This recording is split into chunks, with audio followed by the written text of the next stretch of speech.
Good afternoon, everybody. Good evening. Welcome to Victoria County Municipal Council meeting for Monday, August 10th. The agenda has been circulated. Are there any additions or deletions to the agenda? Hearing none. Hang on, Warden. Yeah, I'd like to add the information I sent earlier this week or last week about the 911 centers, the changes in the 911 centers. Okay. Okay, we'll add that under new business. Thank you, Councillor Patterson. Is there any other new business? We have a motion to accept the agenda with the noted addition, please. So moved. Moved by Councillor McGinnis, seconded by Second. Councillor McNeil. All in favor? Aye. Contrary minded, motion's carried. The agendas have been approved. So our first presentation tonight is from the St. Anne's Bay Time Bank, and we have Jette Gola that is going to present this evening. So we will turn it over to you, Jette, and we have allocated 20 minutes for your presentation this evening. So welcome to council, and please proceed with your presentation. Thanks. Thank you very much, and thank you to you all for this opportunity to tell you about Time Bank. I'm going to go to this slideshow, which I hope I will be able to work. Yeah, I know.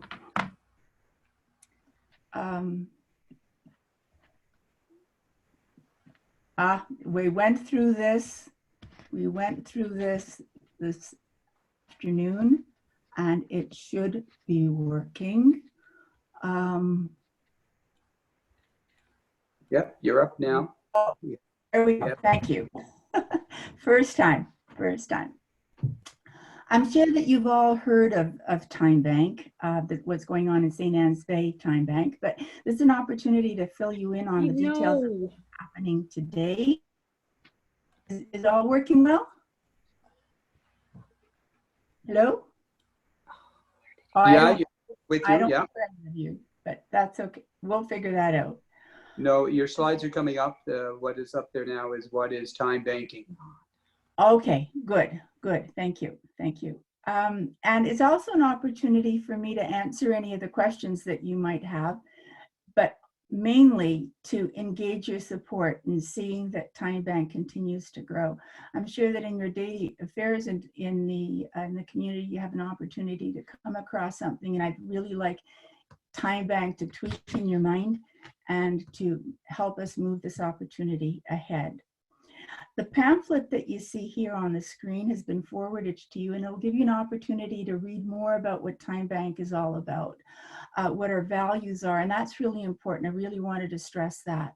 The notion that we need each other, everybody matters, helping works better as a two-way street, and everyone has something to contribute. That last point comes home so sharply when particularly seniors who feel that they've given all and don't have very much more to contribute and are on the taking end the whole time, find that there is something really valuable that they've got to give back to the community and are given an opportunity to do that.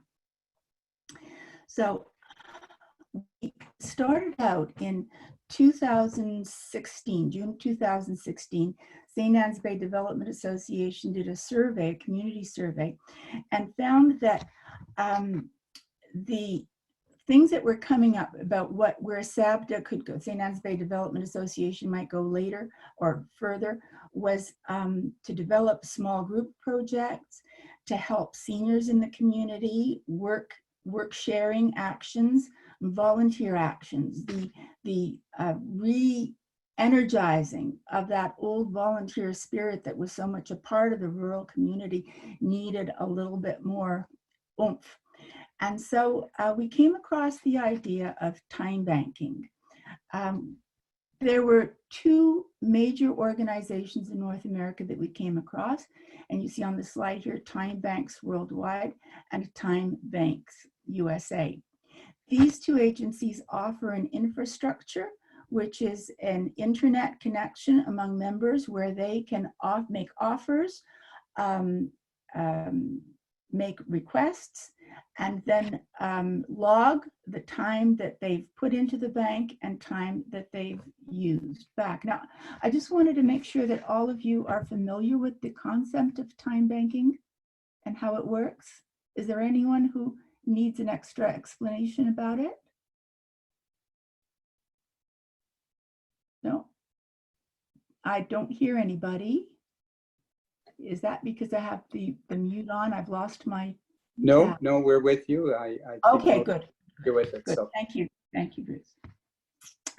So we decided to go that way and put in an application for New Horizons funding, and got funding for it and launched Time Bank, St. Anne's Bay Time Bank.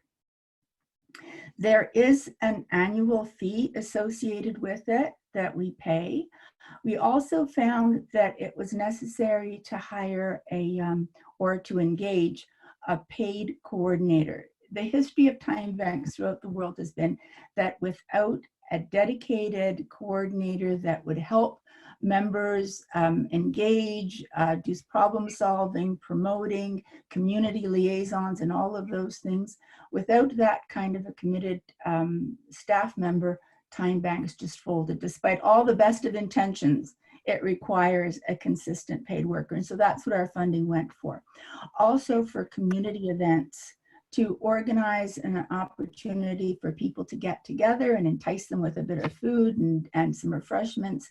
And there are also some material things like paper and travel and telephone expenses and all of that sort of stuff. You can see what we produced from it by looking at our website, and you can go to stansbaytimebanks.org. And I'd encourage you, whenever you've got a moment, to go out and look at it, and you'll see some pretty fantastic numbers. St. Anne's Bay Time Bank is, in the short while that we've been active, the biggest and most active time bank in Canada. And that's really quite remarkable. In just 4 years, from concept to now, that's what that's what this community has managed to do. So we started in 2017.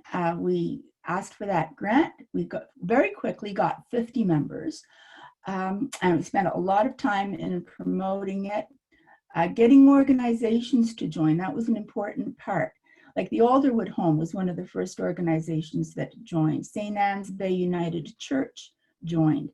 And the way an organization can join is by offering their resources, like space or communication devices or whatever.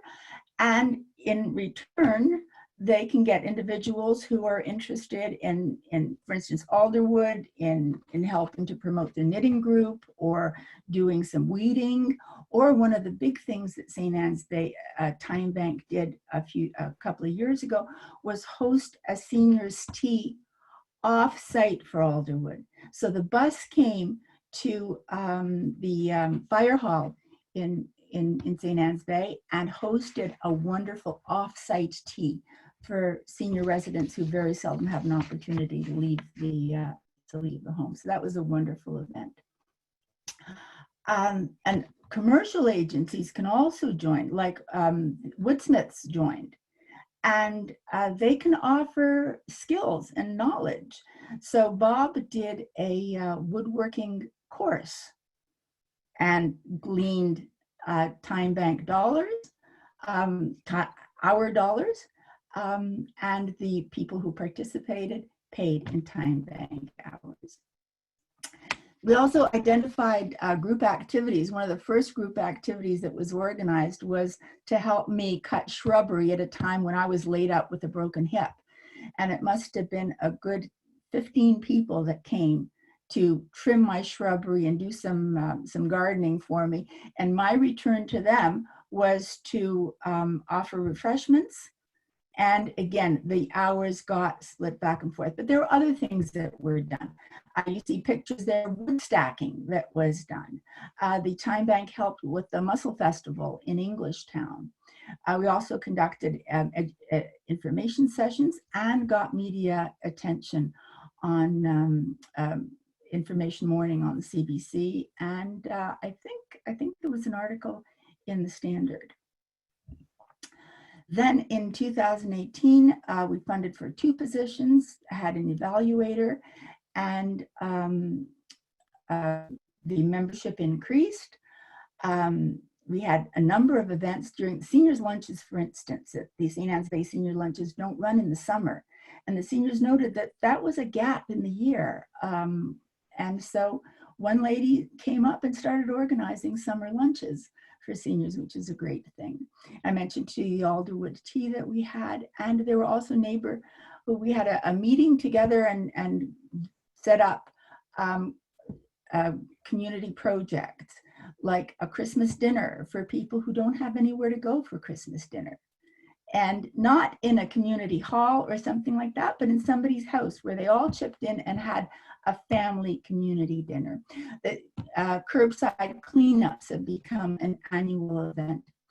And we had a presentation on invasive plants. That, above and beyond all the other interchanges that were going on individually among members. In 2019, we received funding from 2 agencies that we applied and set out another program called Stay in Touch, Watch My Back. And that is, Stay in Touch, Watch My Back is a way of keeping people connected and safe. Stay in Touch is a contract between 2 or more people, and the card that you get when you join is like this, where you just contract with someone that you will phone regularly without feeling that you're intruding, and openly the person will say, hey, that's not a convenient time for me, call me back in 20 minutes or whatever. But there's always someone that you can call when you need to talk or when you want to talk, or just to stay regularly in touch. Days can go by without that kind of a contact. And the Watch My Back part of it is when I'm going out to do something dangerous, like bush hog or use a chainsaw out in the woods, or even take the dog on a long hike. Heaven forbid something should happen while I'm out there outside of cell service. I call someone with whom I've contracted through the program that I'm going out, where I'm going, that I'll be back in 2 hours. And if I don't call in 2 hours, there's someone who knows that I need attention. And so they contract to call me back, assure that I'm okay. And if not, well, we had one situation where we did call up a lady. She turned out to be safe, but still it was a concern, and there was someone there to call. So that was reassuring. There were also the community garden, and you'll see more about that. That is a sort of a sprout that came off Time Bank, in that a group got involved, wanted to start community gardens, and outside of the playground at North River, such a group of raised garden beds has grown, and people are there joining to grow their vegetables, helping each other and learning about gardening. An exercise program at the fire hall was also started during this summer, which is a hard time for people to get together and do calisthenics and stuff like that. And in last year, also information about Time Bank came to the attention of a film agency in BC, a Francophone film agency who came to this area to do some filming, and they will be doing a documentary on community activities. There's also interest in Bedeque starting their a Time Bank, and the agreement was that we would, instead of starting a new Time Bank with a whole new infrastructure or whatever, that we would merge. And Bedeque has formed a Time Bank community that interchanges, but also imagine the beauty of being able to share activities, especially transportation and errands between Bedeque and St. Anne's Bay, and even perhaps north of Smoky, the people in Indonesia starting to be interested, and hopefully will expand. And that's the whole point of seeing Time Bank moving throughout the community. I told you about Time Bank so far. Stay in touch and Watch My Back have had 219 exchanges for 773 hours. So they're really moving. So our next question. So where are we going to go? What are we going to do? The idea is to expand out, form more liaisons with more community agencies. For instance, a very successful one and one that we like to pursue more is with the community safety officer. And you can see how that really links with the Watch My Back, Stay in Touch program. That notion of a call assurance program was something that we had tried here, but the rural community people really didn't want a call assurance program. They wanted to share the responsibility rather than being the recipient or the doer. But that kind of an that kind of a program connected with the community safety office would be a wonderful combination. Home care services, for instance, what can we offer there and how can we exchange services? Growing, there's interest in Inverness, north of Smoky. Cheticamp has also expressed an interest. And so how do we move out there? How do we engage these communities as well? We now have an advisory committee of 4 volunteers that are giving directions and applying for funding. Our latest concern is what in fact has COVID-19 done to our community needs and to the services and to the programming. And so we're looking, our next project is to conduct a survey with members and see what kinds of needs and what kind of resources has COVID-19 restriction brought forth in the community that we can take advantage of, and what kind of real needs exist out there that we could augment programs to really address them. And so these are our overall accomplishments. You can see the numbers are pretty impressive. And when you look at the, go to the website and you'll see the time banks throughout the country, you'll see that St. Anne's Bay Time Bank is really moving ahead and comparable to many of the older established time banks in the United States and in Europe. So we're really doing well. This is the website that you'll see, and there's all sorts of resources on it. And so our vision, and I haven't been checking the time, so Heather, I really don't know how I'm doing. Can somebody give me an idea? Yes, I can. You have about three minutes left, please. Okay. Well, maybe what I should do is leave you with this. Our challenge is, as I said, we need minimum funding. The program will not continue operating with funding. And so we're looking for a way to make this program sustainable. Instead of having to apply with innovative new ideas each time to an agency that supports innovative new ideas only, we need to find a way to keep this program going. Its history has shown that it is appreciated, it's needed, it's being used. There's a tremendous opportunity for growth, but what we do need is some assurance that we can keep it going. So I put that in front of you and offer any questions or ideas. Well, thank you very much. And I think we will open it to questions. And just for clarification, are you looking, I see the 25,000, are you looking for the total amount from the municipality, or is that the amount you need and you're requesting a portion thereof? Oh, that is what we use. We apply to various agencies like the seniors wellness grants and healthy communities and the various other funding agencies. So we wouldn't expect the entire funding, but whatever could be available and whatever resources we could be encouraged to access would be wonderful. Okay, great, thanks. And I would like to open it up, and since I can't see everybody, we're just going to go very quickly through the districts, and if they have a question or a comment, I'll ask them to direct them to you. And again, we are cognizant of the time. So we'll start with District 1, Councillor McNeil. Any quick questions or comments, please. Thank you, Warden, and thank you, Yitka, for the presentation. It's a great concept. No real questions, but a couple of comments that I think even at this time when COVID is going around, a program like this is important just for social experience for people around the area too. And maybe one question is, would you consider an affiliate up in Iona area too? Absolutely, absolutely. And that's going to be the logistics of how do we expand and still stay workable and still stay doable. The distances are an advantage in some ways when people have to move across the island for errands and stuff like that, or travel opportunities and whatever. But also not knowing your neighbors is a good thing. Not knowing your neighbors sometimes can be a scary thing. So you need a local sort of anchor.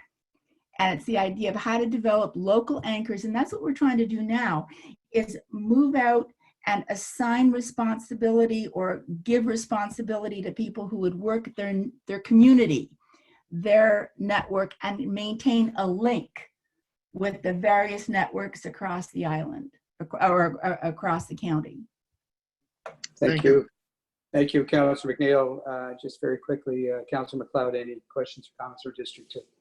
No, just a comment. Thank you for your presentation. Thank you for the update. And I know it's well received in my district. And I went to the talk last year in Bedek, and wishing you all the luck, good luck as well. It's a great program. And I'm glad you are talking with our senior safety officers, so maybe there's some partnership there. So thank you. Thank you. Thank you. Thank you, Councillor. We're going to move to your doings. If you can keep it in mind, that would be great too. I'm sorry. I said, whenever you're involved in anything, then the idea tweaks, please keep us in mind. Thank you.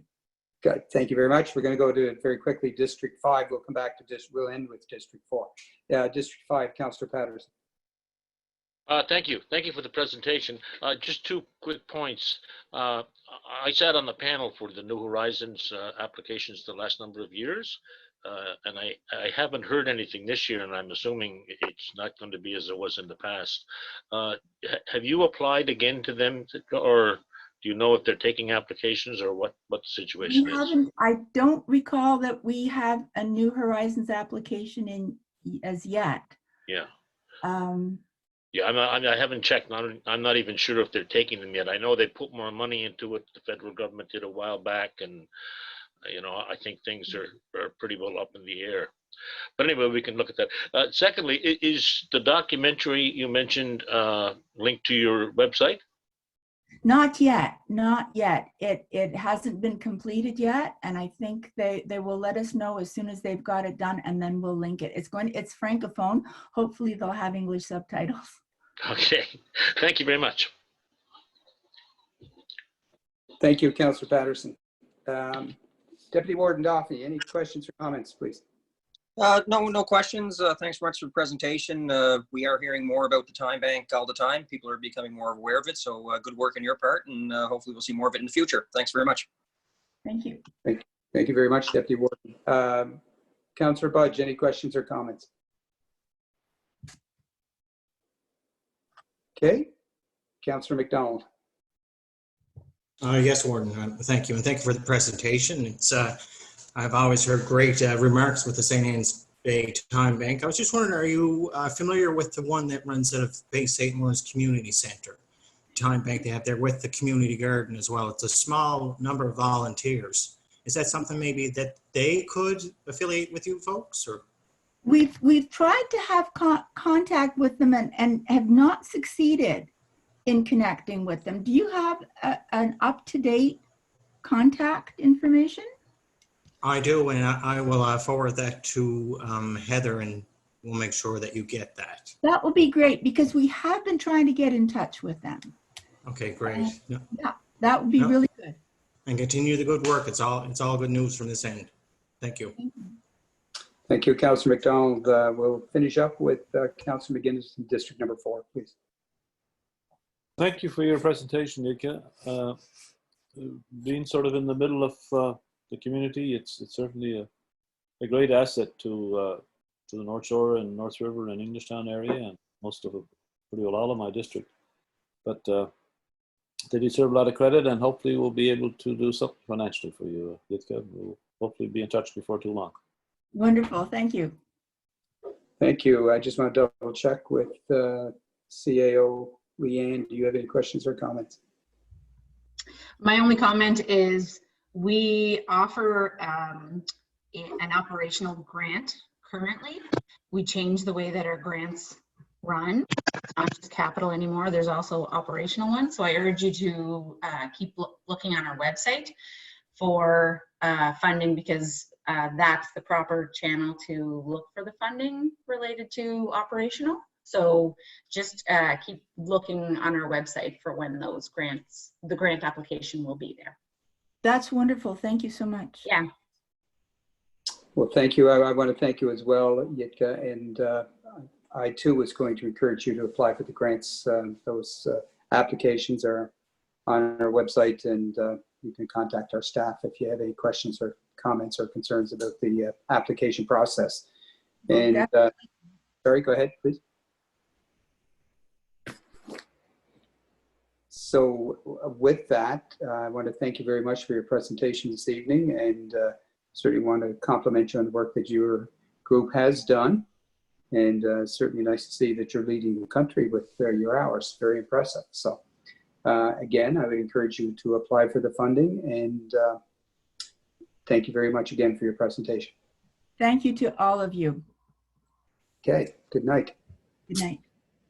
We're going to move on to our next item agenda. We have several people here to take part in the presentation. It is Waterfront Bedeque presentation. We have from Village of Bedeque, Bill Marchant. We have Peter Bigelow and Adam Langley from Develop Nova Scotia. And I know that they have a planned presentation. And so I think, Bill, are you first up? Sorry, you'll have to unmute yourself, sir. You're muted, Bill. We need to unmute you. Okay, there I am. Here you're on now. Yeah. So Thank you're you so much. starting the presentation this evening? Yes, I am. Okay, floor is yours. Welcome to council, and thanks for coming. So I'm here today to bring you up to date on the Bedeque Wharf project and hopefully move that project along a little ways. As I talked to you back in March, we had an engineering firm, EXP, do an assessment of the wharf. Since then, things have happened that have changed the plan a bit.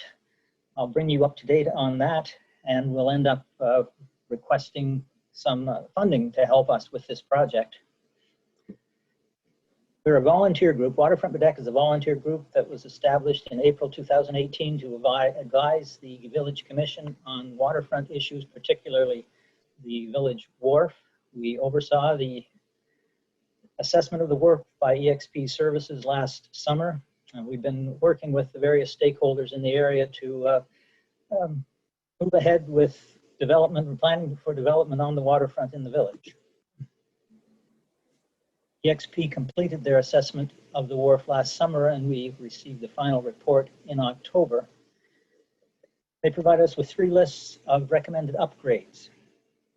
There were some safety issues that they felt had to be dealt with rather quickly. There were, of course, general repairs and maintenance to be done to a wharf that hasn't seen much serious work for several years. And they suggested some upgrades that we could make that would extend the working life of the wharf perhaps as far as 25 years into the future. Previously, when I talked to you in March, we had a project scoped out that was going to cost $150,000, and we attended this meeting to request $25,000 from Victoria County to help fund that project. This represented phase 1, which was the first of a 3-phase approach to the wharf project. Unfortunately, the COVID-19 pandemic forced the project to be set on the shelf for a while. It has come back to life in a different form now. This new plan involves completing all 3 phases that we looked at originally. We'll do it at one time. The overall project cost will be approximately $1.1 million. And when we're finished, we'll have a very attractive wharf in very good condition. There'll be floating docks along each side of the wharf, and the electrical and water services and lighting will be enhanced. Government funding agencies have been asked for approximately $1 million for this project. The village, county, and community donations are required to be $100,000. The Village of Baddeck agreed to increase their contribution from $15,000 to $20,000. Community pledges of support will provide $20,000 in additional support. Benefits for this project will be felt well beyond the borders of the village. Waterfronts attract visitors and residents. Waterfronts increase traffic, and shops and restaurants, and support other tourism activities. Developed waterfront is a key attraction in any community that is situated on the water. Baddeck is at the geographical center of the island, and we feel its waterfront area has been underutilized for years. The development of the wharf could make the region just as important to the province as the Lunenburg area and the Shelburne areas are in increasing overall visitations to the province.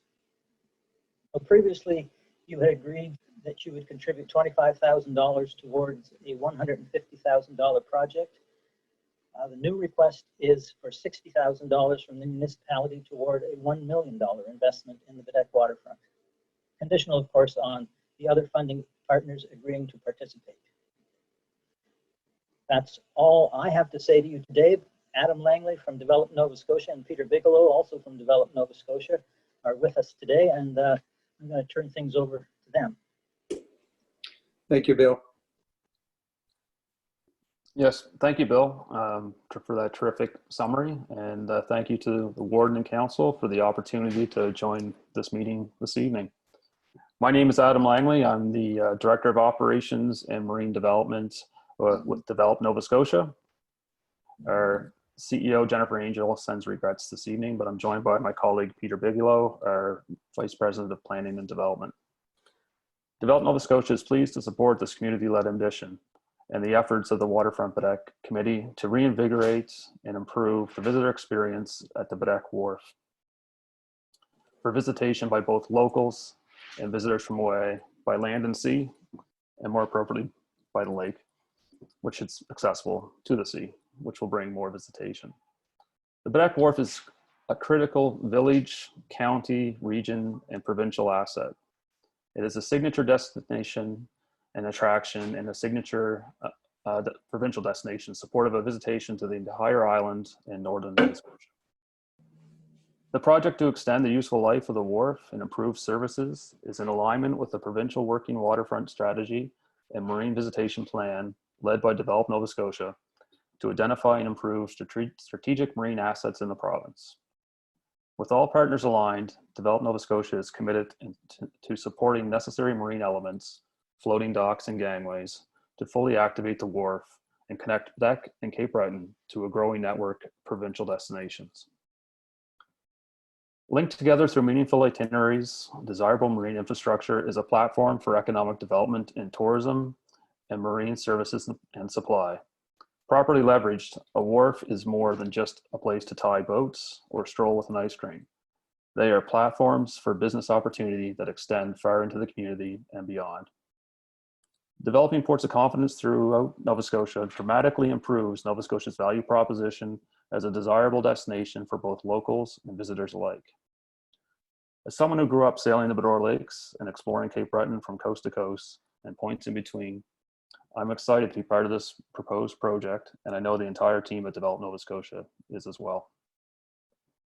Peter, did you have anything you might want to add from a placemaking perspective? Adam, I think you've covered it. I'm available if there's any additional questions. Okay, thank you.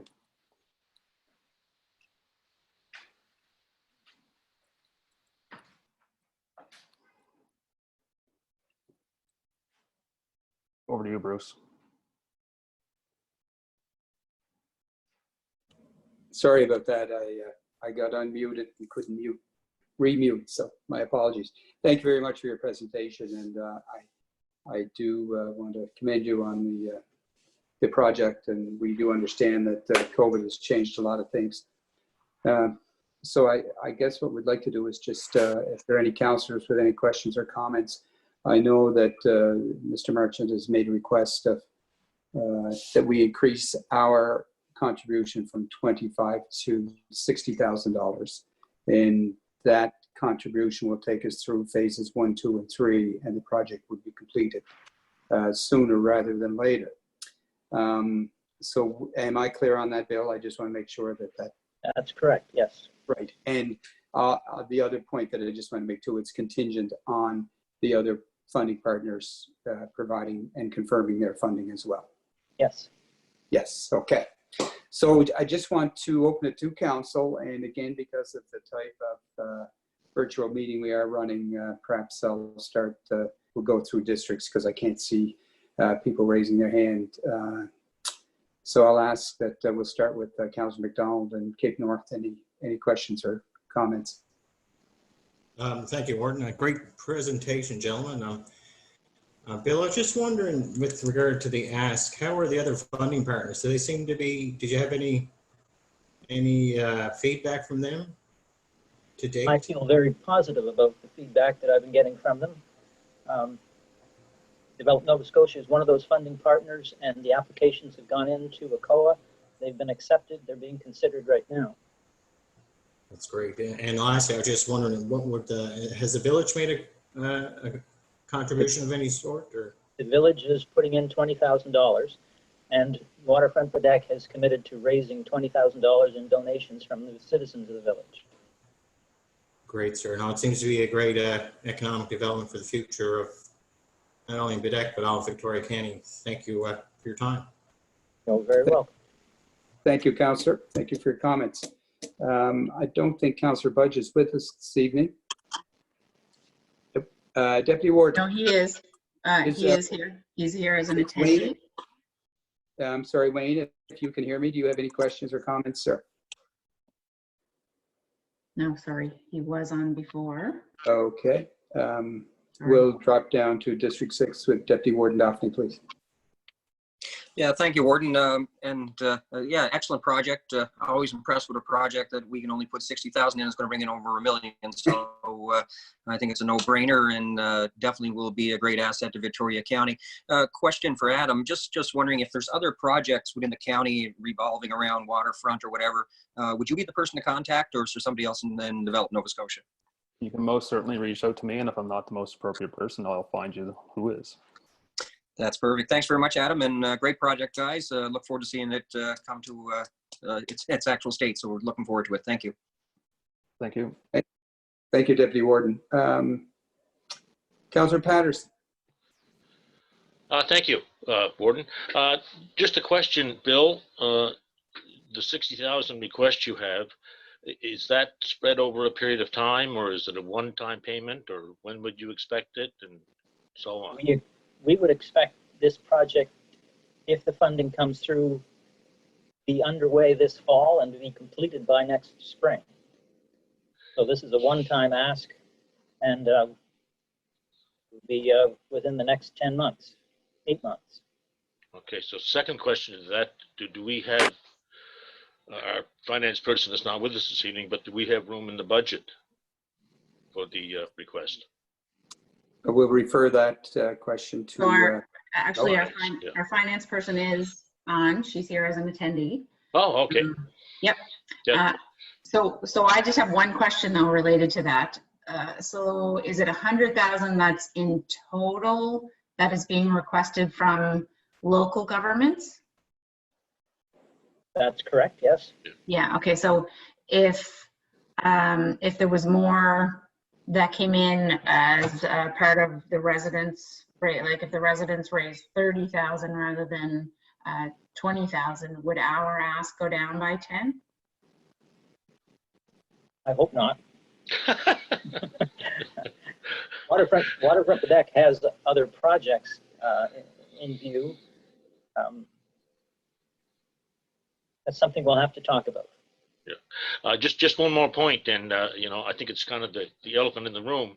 The county is heading into uncharted waters, for lack of a better term, with the situation with the village. That is certainly not clear at this point. So, I know it's not directly connected, but it is connected, and that gives me some pause. Anyway, I agree it's a great project. I agree it's tourism, all that, but the county is in, like I said, in a situation where we don't know what the outcome is going to be.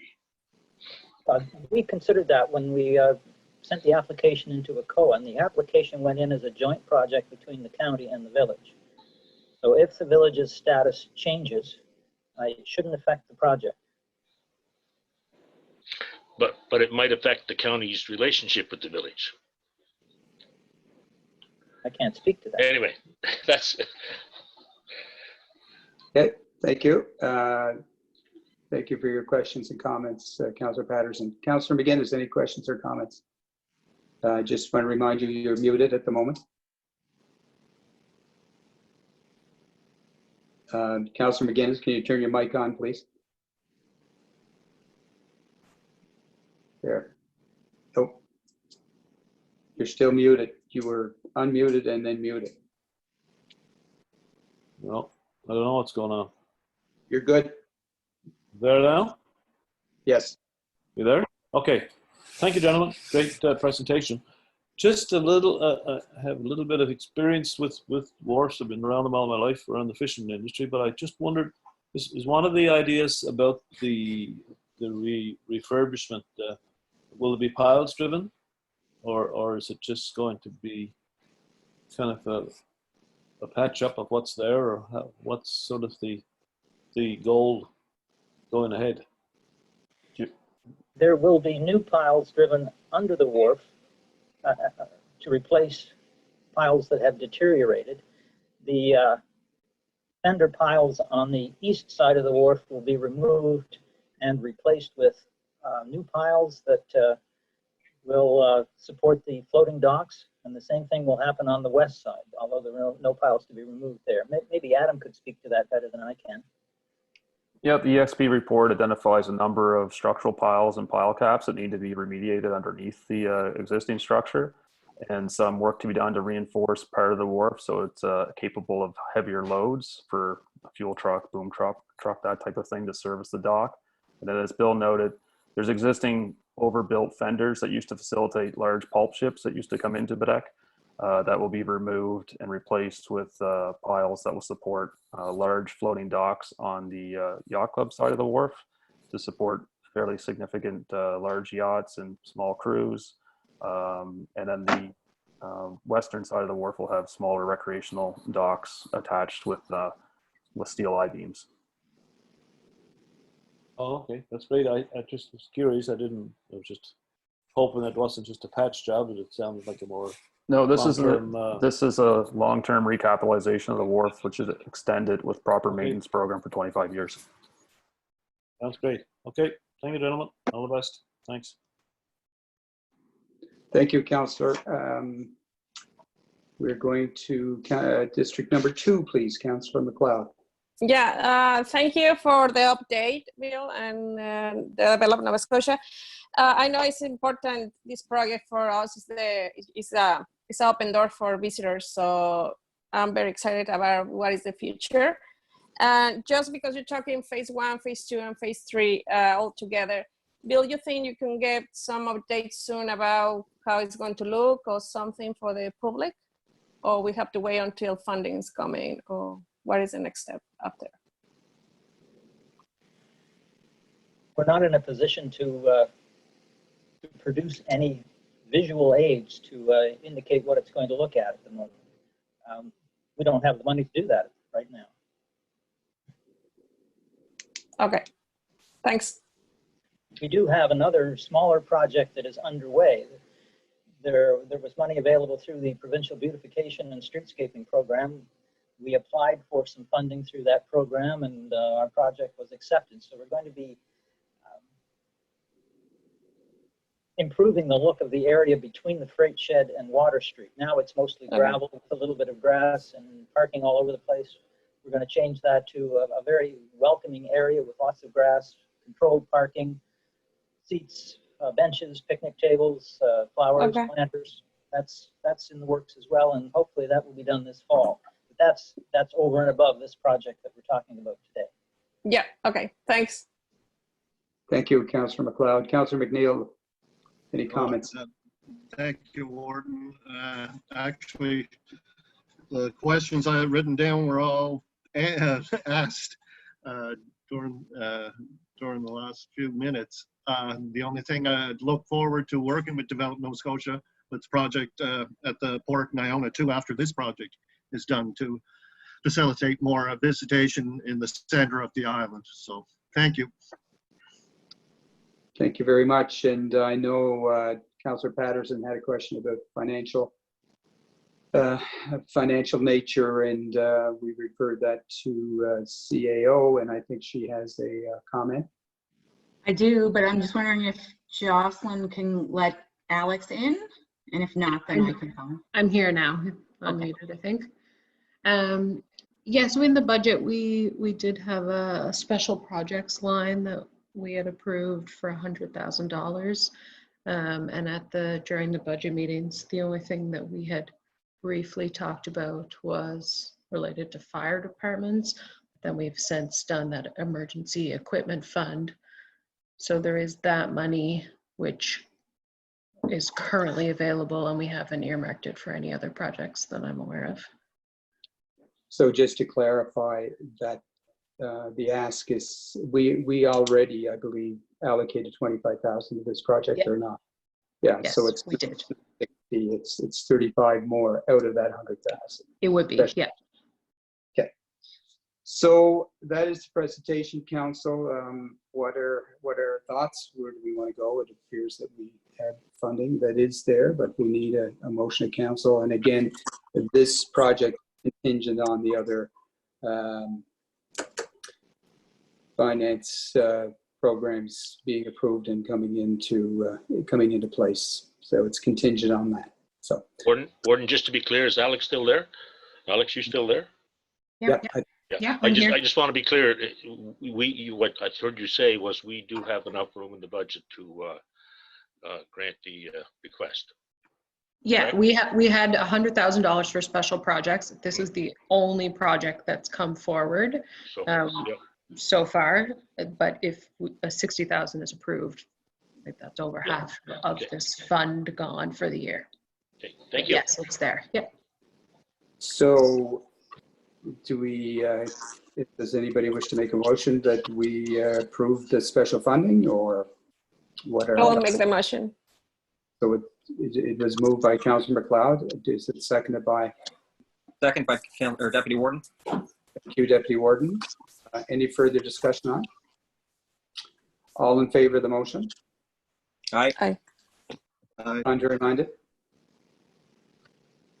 So thank you very much, everyone. So Council has responded to you, Mr. Merchant, and Develop Nova Scotia, that we will partner with you on this project, contingent on the other funding partners coming in. And we're very excited to be able to be a partner, because this is a project that could ideally see over $1 million be spent on the waterfront, and it's going to be a great asset for all of Victoria County, that's for sure. So it's a start.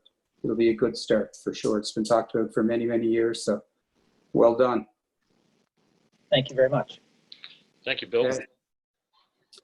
Thank you. Did any of the gentlemen from Develop Nova Scotia have any final comments before we? Just once again, thank you for hearing about this project and its merit, and the Waterfront Quebec Committee and the community for leading it. And we're very much looking forward to being a strong partner in the success of this project.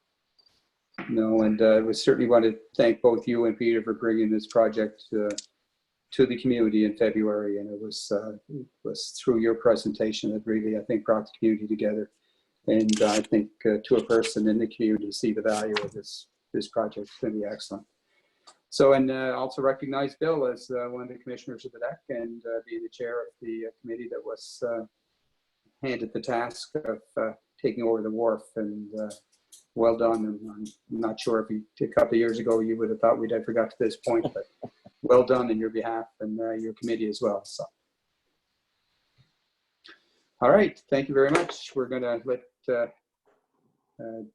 take a look at the next item that is up on our agenda this evening, and I just have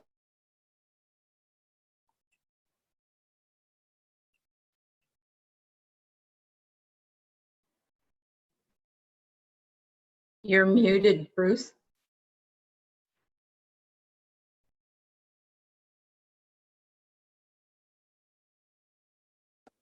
Sorry, was I muted the whole time? No, So just at the end. Sorry, there's something acting up. There's a gremlin in my iPad today, I think. We're going to move on to the minutes of July 27th. They have been circulated to you. You had a chance to review them. Are there any errors or omissions in those minutes? Hearing none, can we have a motion to accept, to approve those minutes of Council July 27th, 2020?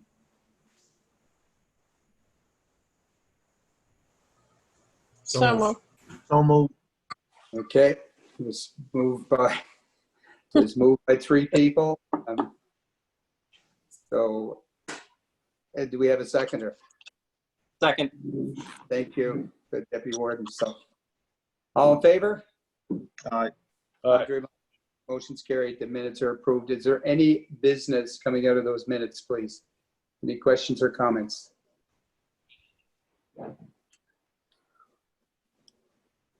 You're good. Thank you. Going to move on to new business. We'll turn it over to CAO, please.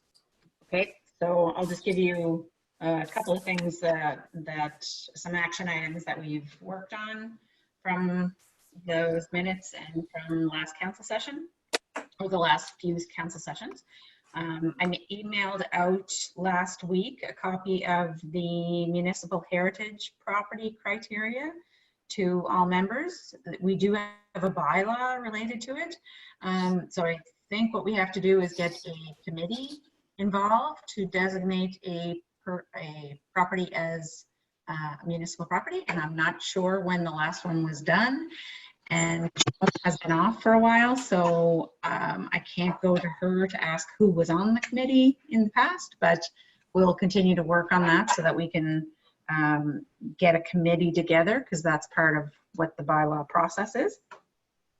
Just letting you all know that we have finally received evaluation for the Quebec Volunteer Fire Department. So now it's in legal's hands on the next steps to have that property conveyed over to the fire department. So we're working on it, but it's not just a simple process, because there's the village owns part of it and the county owns part of it. I've contacted the village to find out exactly what it is that they are looking for from us for their governance review, and they are setting up a meeting with parties, with all 3 parties, which is the county, the village, and the province, and I'm still waiting on a date from them on when that will be. And there was some notes related to water bills that seemed like they might be a little off, and that has been taken care of, I think, through the water utility department. So that's old business coming out of the last council session and prior sessions. Thank you very much for that. Any questions for the CAO in regards to old business? We're good. Thank you very much. We'll move on to new business. And again, we'll turn it over to the CAO to comment. Okay, unless Fraser wants to go first. He had something that related to 911 centers that we put to new business. Okay, it won't take very long. I sent this article around. It was in the Herald Saturday, I believe, and it was in the Post again today. I'll just read a couple of lines just so you get the sense of it if you didn't have a chance to look at it. The proposed RCMP plan to eliminate geographic separation by locating both Nova Scotia major police communication centers in one community fails those international standards and puts all Nova Scotians at unnecessary risk. And that's a statement by Bill Casey, the former MP. It's a substandard emergency communication system. And just one other part, Casey said what happened in Beirut, that was really the genesis of the discussion, I think, where they had the explosion. And the point they make here is Halifax has all kinds of things, munitions and cargo ships coming in all the time. And if something like that were to happen there, you would have no communications, and it wouldn't be just a few hours probably.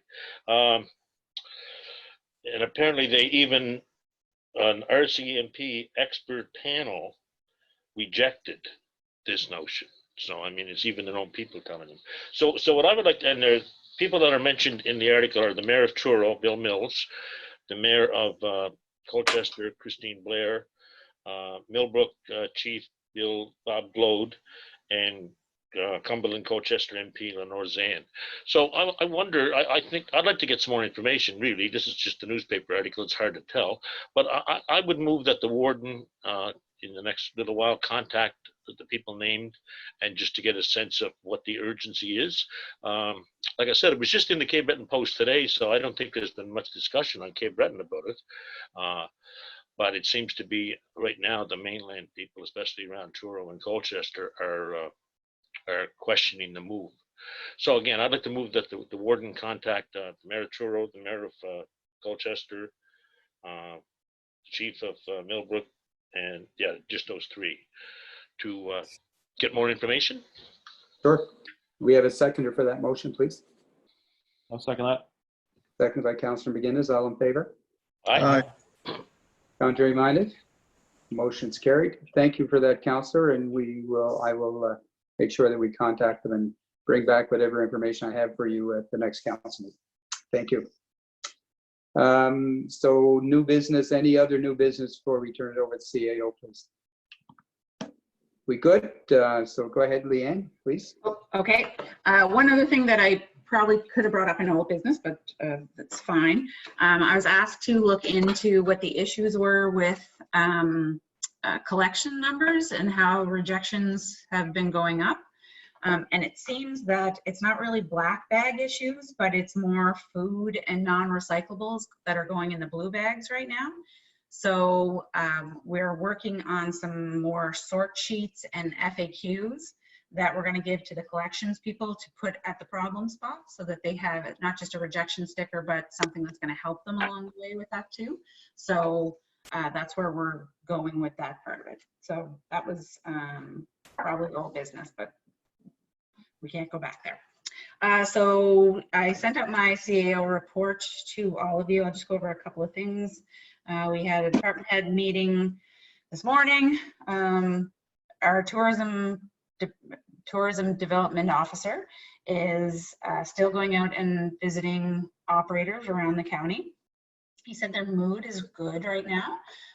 Business is extremely down, but they are coping with it, which is hats off to all of them that they're able to do that. But he thinks that what's probably going to happen is most of them are going to get their helpers the hours that they require for EI and then probably just close, because this year is just a write-off of a year. So we may not get very much notice on when people are closing, but it is the year of COVID and it keeps getting worse. Also, he gave us an update on the Victoria County Trail Federation. The trail is now completed from the Curling Club to the bridge and it's open. The next phase is Big Bedeck to St. Anne's. He's been working with North Highlands Nordic on some fundraising ideas down there. I guess the groundwork is prepped and it's looking great. And I guess there's a great view from there and the trails are being developed. I guess it's coming along nicely. Washrooms are always still an issue and he's working on some different solutions and we're still trying to look for a site in the North Shore area. He's also thinking that he's going to start doing some community placemaking projects over the next while, which is kind of what Develop Nova Scotia has been talking about and part of their focus, and it's really great. So I'm really excited to see where that's going to go. It's kind of the new word that the new buzzword is placemaking. And we have some ideas for going around to different communities and different regions around the county. And so we'll bring some of those ideas in the future to council. So that's tourism, recreation, active living. Lydia has been having some recreation kits and some craft kits that she's gotten great deals on, and having the rec kits getting rented out and coming back and being sanitized. There's a list for those. They've gone really well. She's really happy with that. At the end of the season, she's thinking that she's going to possibly break up the different rec kits and donate the equipment to different community organizations around the county. So they'll get to be enjoyed possibly indoors at some places over the winter. The craft kits, she is working with Family Resource for distributing those to needy families. There's a limited number on those things. So she hopefully will hear that they went to some needy families. Her active living survey has closed, and the winners will be announced on that. She did a random draw for the people who participated in it, and she will be getting in touch with the 2 lucky winners. She's working with, there was an announcement last week from the province on recreation infrastructure funding that was received. So she's getting the word out to the different community organizations around the county to see if any of them are going to put in an application for any of this funding. I forget how much it was, but it was quite a large sum of money. So hopefully we will take a good share of that. She's also talking about the volunteer awards that were put off because of COVID, and how we are going to get the certificates and recognition of our volunteers. And she's looking for some input from council related to it. She's thinking of a Zoom call, actually. So if we were able to get the certificates or diplomas or plaques out to the recipients, and then possibly have the counselors from the areas. So it'll be a virtual volunteer ceremony. So you should be hearing from her in the next little bit related to that. And then we have to get going on the next year as well. And she's also working on a hiking etiquette photo challenge that's being developed right now. So we'll hear more about that in the next little bit. Economic development. So we had Cape Breton Partnership at the last council session, and Patrick is taking some well-deserved time off. So he wasn't there to give me his little update, but I'll have some information from him at next council session. Alex in the finance department is working on several in-house projects, making it more efficient in the finance area. We also are going to have to look for a replacement for Alex in the next little bit, because as much as I would love her to be working from home, she's probably going to take a few days mat leave. So we're going to have to replace her for a little bit. Congratulations, Sally. Yeah, for sure. Congratulations. Yeah. So Alex is going to talk in another little bit related in the taxation update related to tax sales. So I'll refer that to her.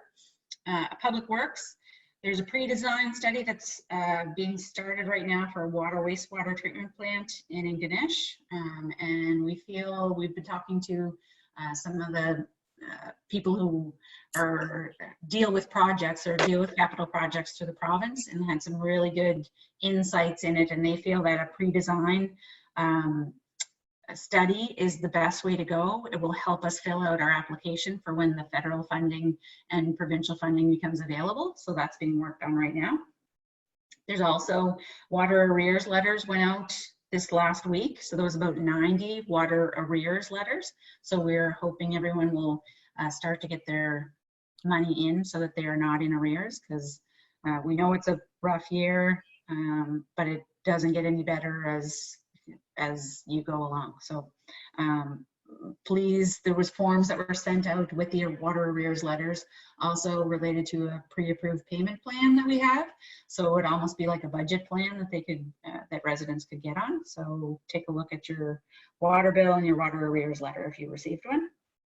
We have an RFP that's closing on the 13th related to processing of materials. processing of metal material. We have metal at the landfill, and we're just going to look for some ways to get rid of them. Just some other things that are going on. We received our operating line of credit money on Friday from the province. So we have that, and we have a repayment plan for it. So that money is sitting there, and we're going to hear in the tax update we are behind right now. So it is welcomed at this point. Masks became mandatory in the building July 31st. We're following provincial guidelines related to that. We are doing our next session on Voyant training. The admins on the Voyant system, which is the public alert system for county residents. Admins have been trained on it. We're getting together to do some extra training and come up with a policy related to it on Wednesday. So the rollout of that program will be happening in the very near future. And it only works if we have residents' information, their contact information, really, including their cell phone or their email or whatever way they want to be contacted. We are in the process of moving forward with the Buchanan Memorial Foundation lease for our Neils Harbor property. I was talking to Emmanuel at the foundation last week, and we're coming up with an MOU and a lease and moving forward with getting healthcare properties in that Neils Harbor property that we purchased. So that's going to be in the next little while. We are also getting an MOU in place with Cape North related to the Cape North washroom. That's a little behind schedule, mostly because of COVID, and the museum is not open down there. However, they've contacted me last week again, and they're ready to proceed. So we're excited that that's going to be happening. We've received 2 proposals for our review of our waste management facility, and we have awarded it to GHD. They were the successful applicant.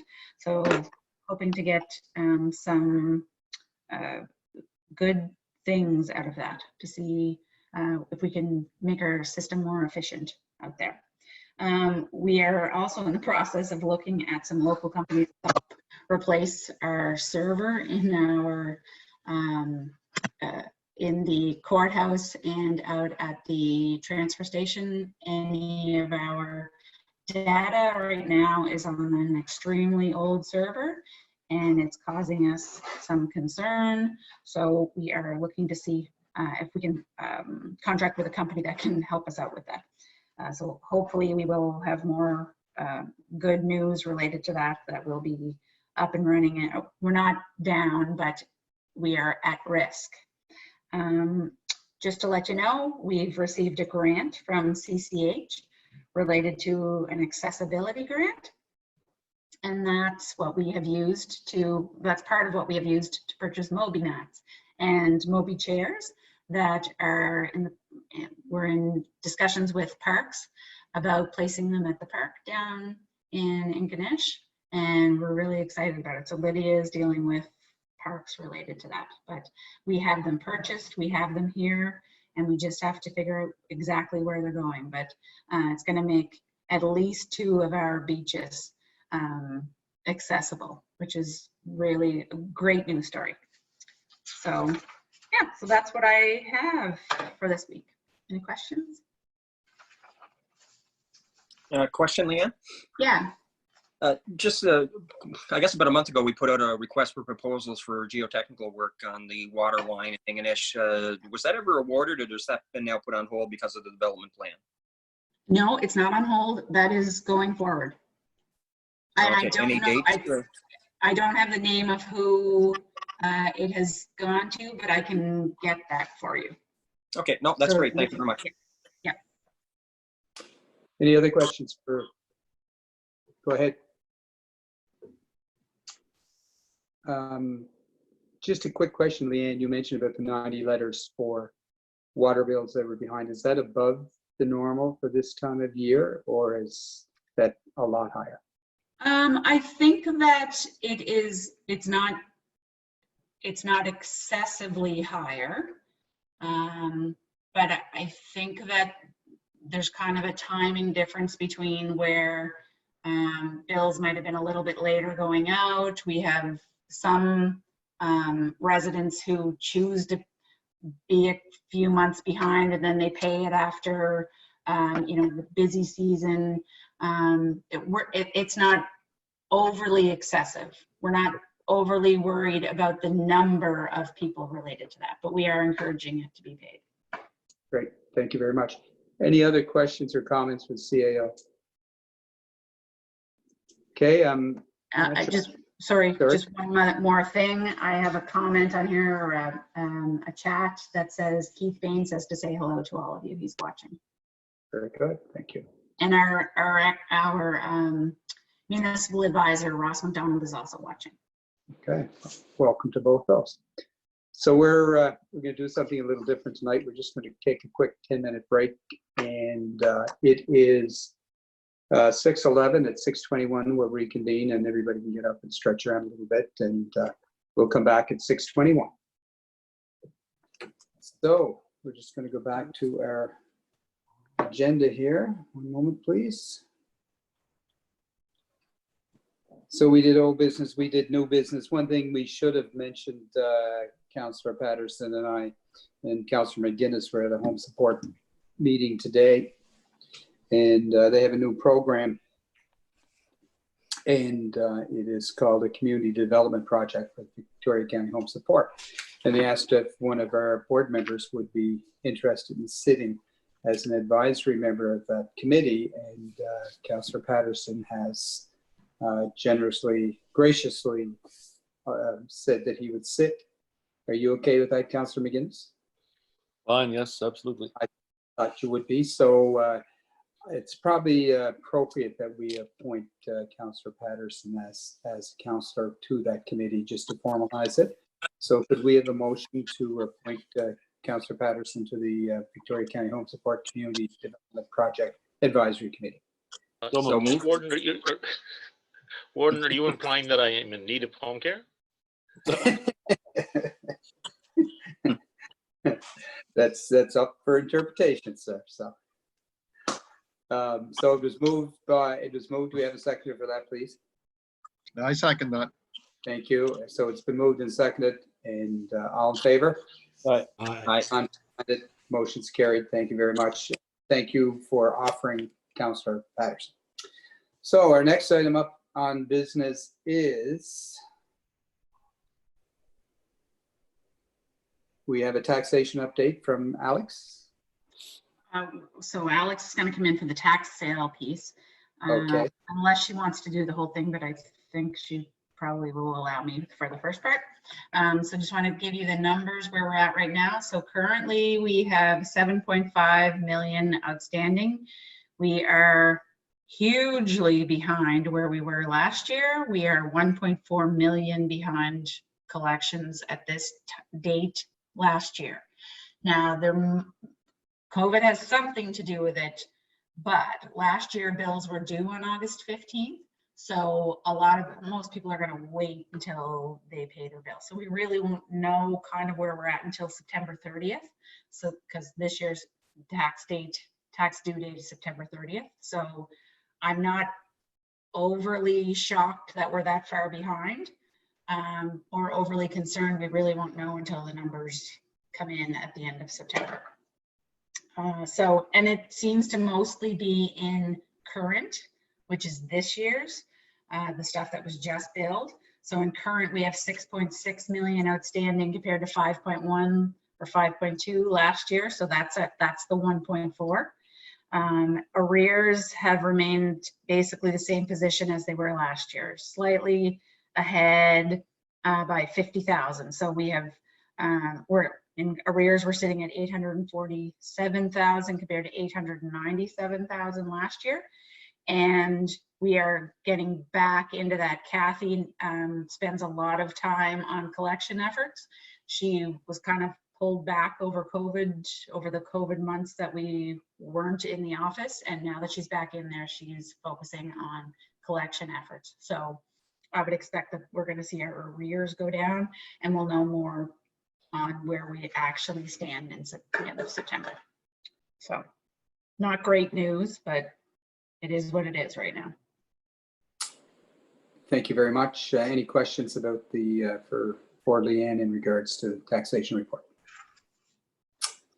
Okay, is that it for you on taxation? Are we going over that? Going over to Alex. Yep.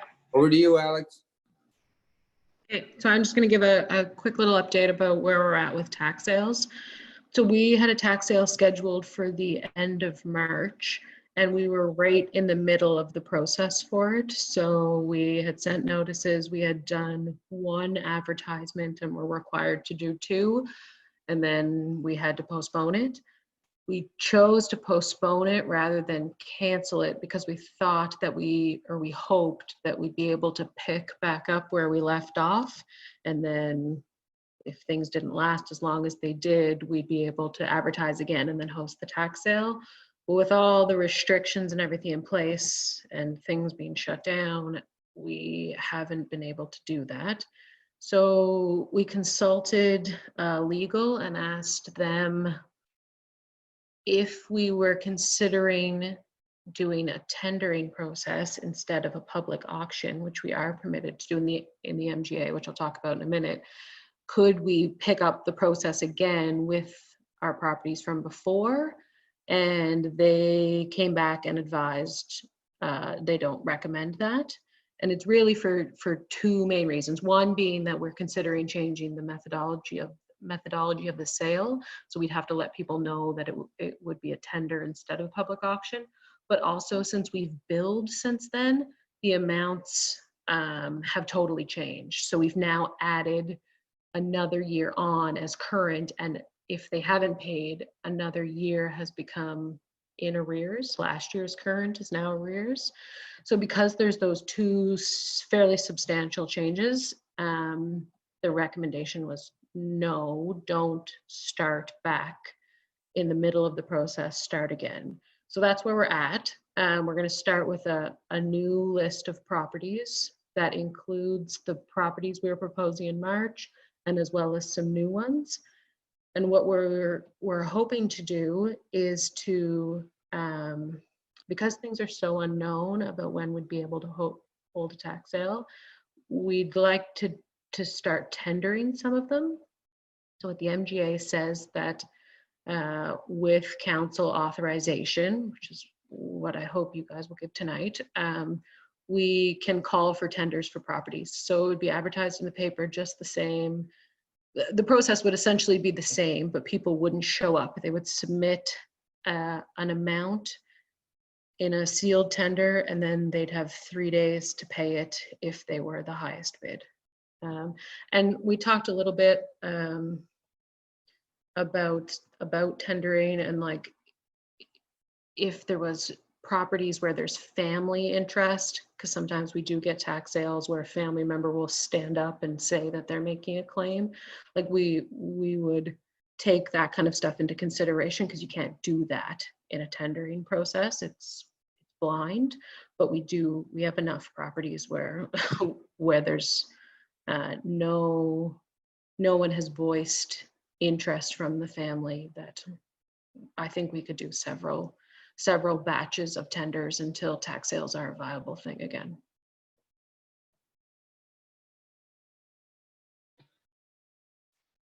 So thank you very much for that. So I just had a quick question before we ask for the motion. So this is just something that we could do in the short term, or is this a process that will become long term?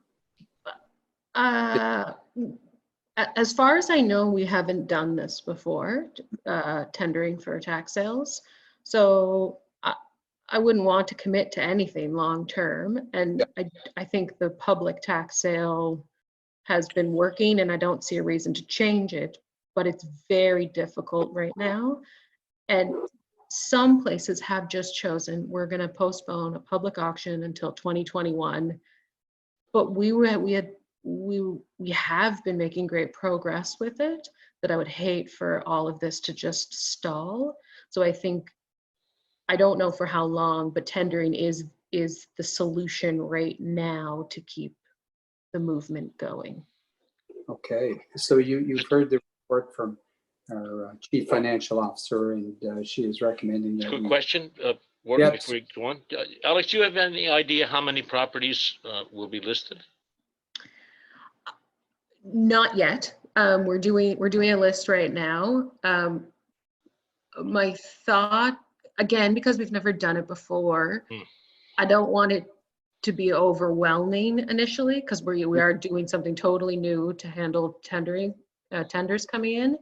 So I think we'll start out with a big list, but then maybe like chunk it up. So send notices to a chunk of the list and advertise, I don't even know what to say, 10 to 15 at once, like, because that one ad that took up like the whole page of the newspaper that time was awesome, but I think that might be a little overwhelming to do for tendering for the first time.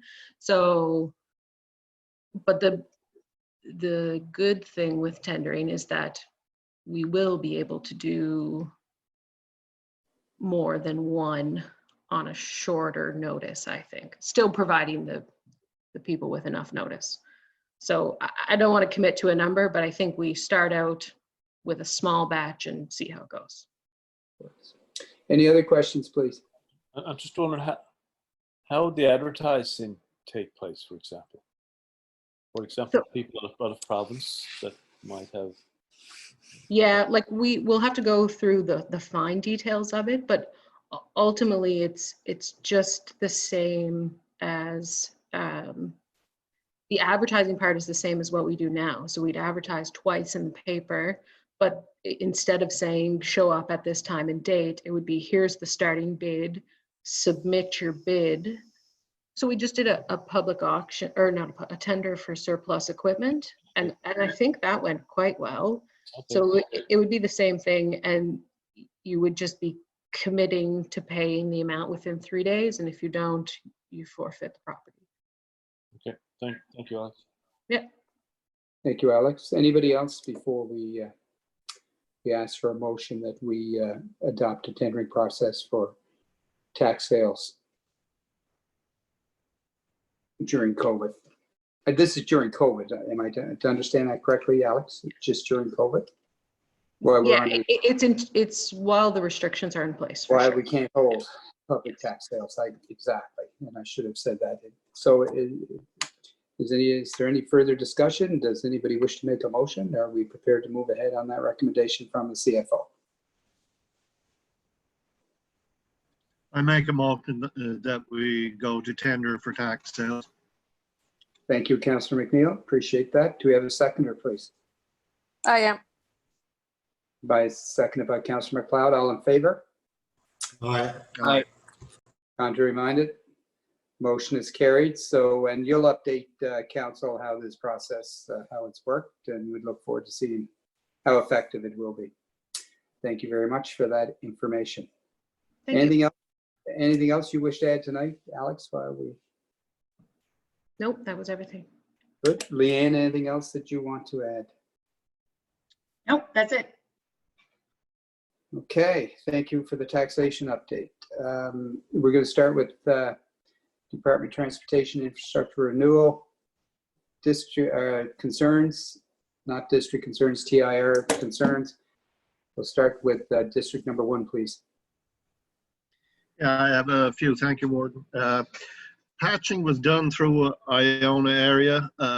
Some holes were missed, especially one in Hector's Point, a really deep one that I asked to be filled.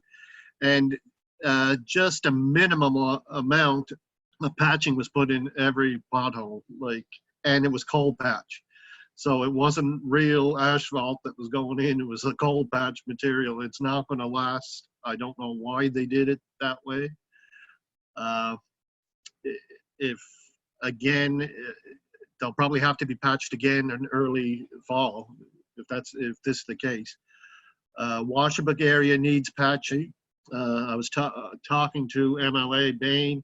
He said that, and he was talking to Steve. Steve said that they were going to start Washabek area this week. I'm not sure whether they started today, but I hope it's not the cold patch that's going in that they put in Iona. Again, Gillis Point Road near the bridge has to be looked at ASAP. it looks like it's being undermined in that area. It's getting really dangerous. At the area at the gypsum, Outcrop and Jamesville has to be looked at again. They did put coal patch in there, but it's not going to last. That'll just go right through. And ditching for the New Glen Road. So Heather, I sent this all to Heather, so hopefully something will be done. Thank you.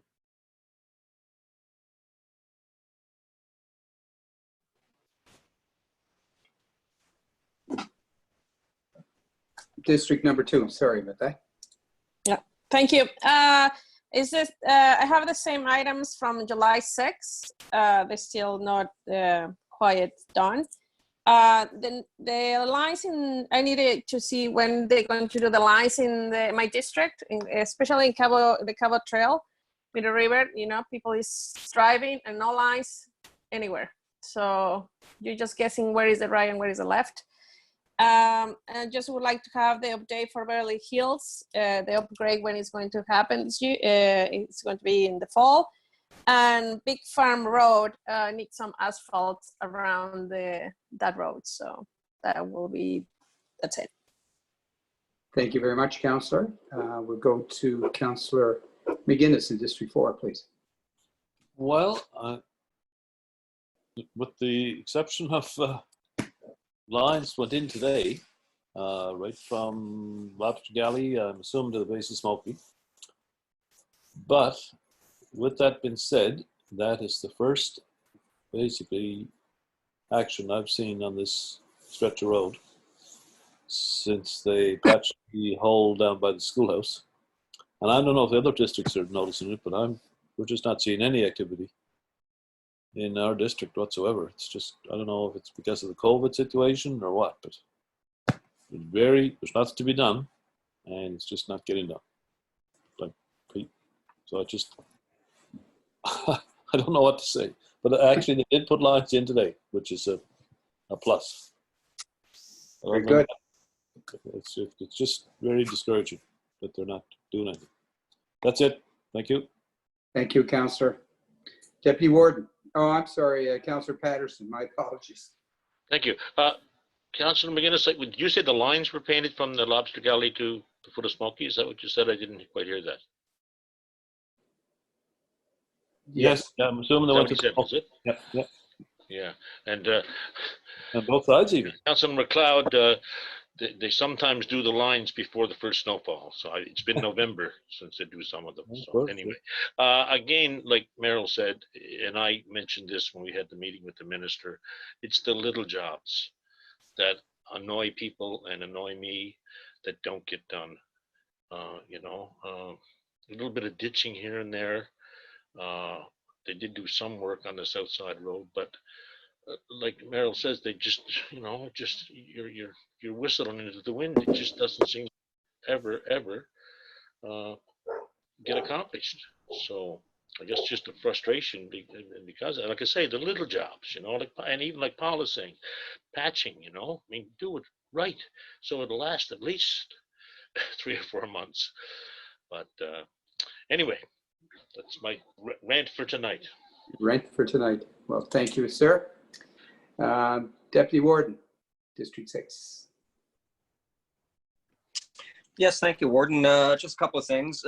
First of all, I was wondering if we could put in the letter for TIR, if we can get the area supervisor to have a look at Kings Point Road here in Ingonish. Been really a large increase in the number of people using it as a beach. Been blocking off the wharf, private driveways, but really we could use some no parking signs. But if we get the area supervisor in to do an assessment and see where those signs should be placed, would be greatly appreciated. Number 2 is also I noticed today that a number of areas have bad shoulders, but one in particular is just south of the Knotty Pine Cottages on the Cabot Trail. It's about 6 to 8 inches deep, and it's just an accident waiting to happen. So if we could have someone also take a look and try to get some shoulder gravel on that, would be greatly appreciated. And I think that's all I have for TIR. Thank you. Thank you very much, Deputy Warden. District 8, Norman McDonald. Yes, Warden, thank you. First, I think I have to agree with Councillor McGuinness and Patterson. since the last two councils, my TIR concerns that I brought forward, nothing has been addressed. There's been no correspondence received from TIR in regard to work startup on Fraser Road. Here we are, we're in the middle of August with that. The Gaelic signage, honestly, I think I'm going to start trying to make them myself and get them up if it's going to work, because I haven't heard nothing on any of that. And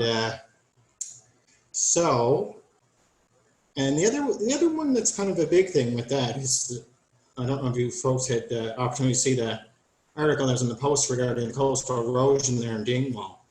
I was down yesterday, and it's actually undermined about 10 feet into the guardrail, and there's tourists that are pulling it in that area. And there's not even so much a signage placed there yet. And that was brought up our last council session. And I was wondering if it's possible, I think it was one of the TI representatives said it was on their high priority list. I was wondering if maybe we can make a motion and add MLA Bain on to send to the minister in regard to the importance of trying to obtain some rock for that area. That's something that it truly has to be done soon, because that is an accident that is going to happen in that location. At most, even just get some signs up for now, right? Sure. So you would like, certainly no problem making that a separate motion. We're going to send the list anyway, but if that's a priority for you and it was supposed to be a priority for them, certainly not a problem to, if you wish to make a motion that we ask MLA Bain to follow up with Minister, please do, and we'll process it. Yes, I'd like to make a motion. I was in conversation with MLA Bain, and I know that he's doing his part on that end. I'd just like to see something come forth by TIR. Something done in the district would be good. Okay. Can I? Go ahead. I just want to mention there's a comment in the chat from MLA Bain that the lines on the road are around the Cabot Trail are supposed to be happening this week.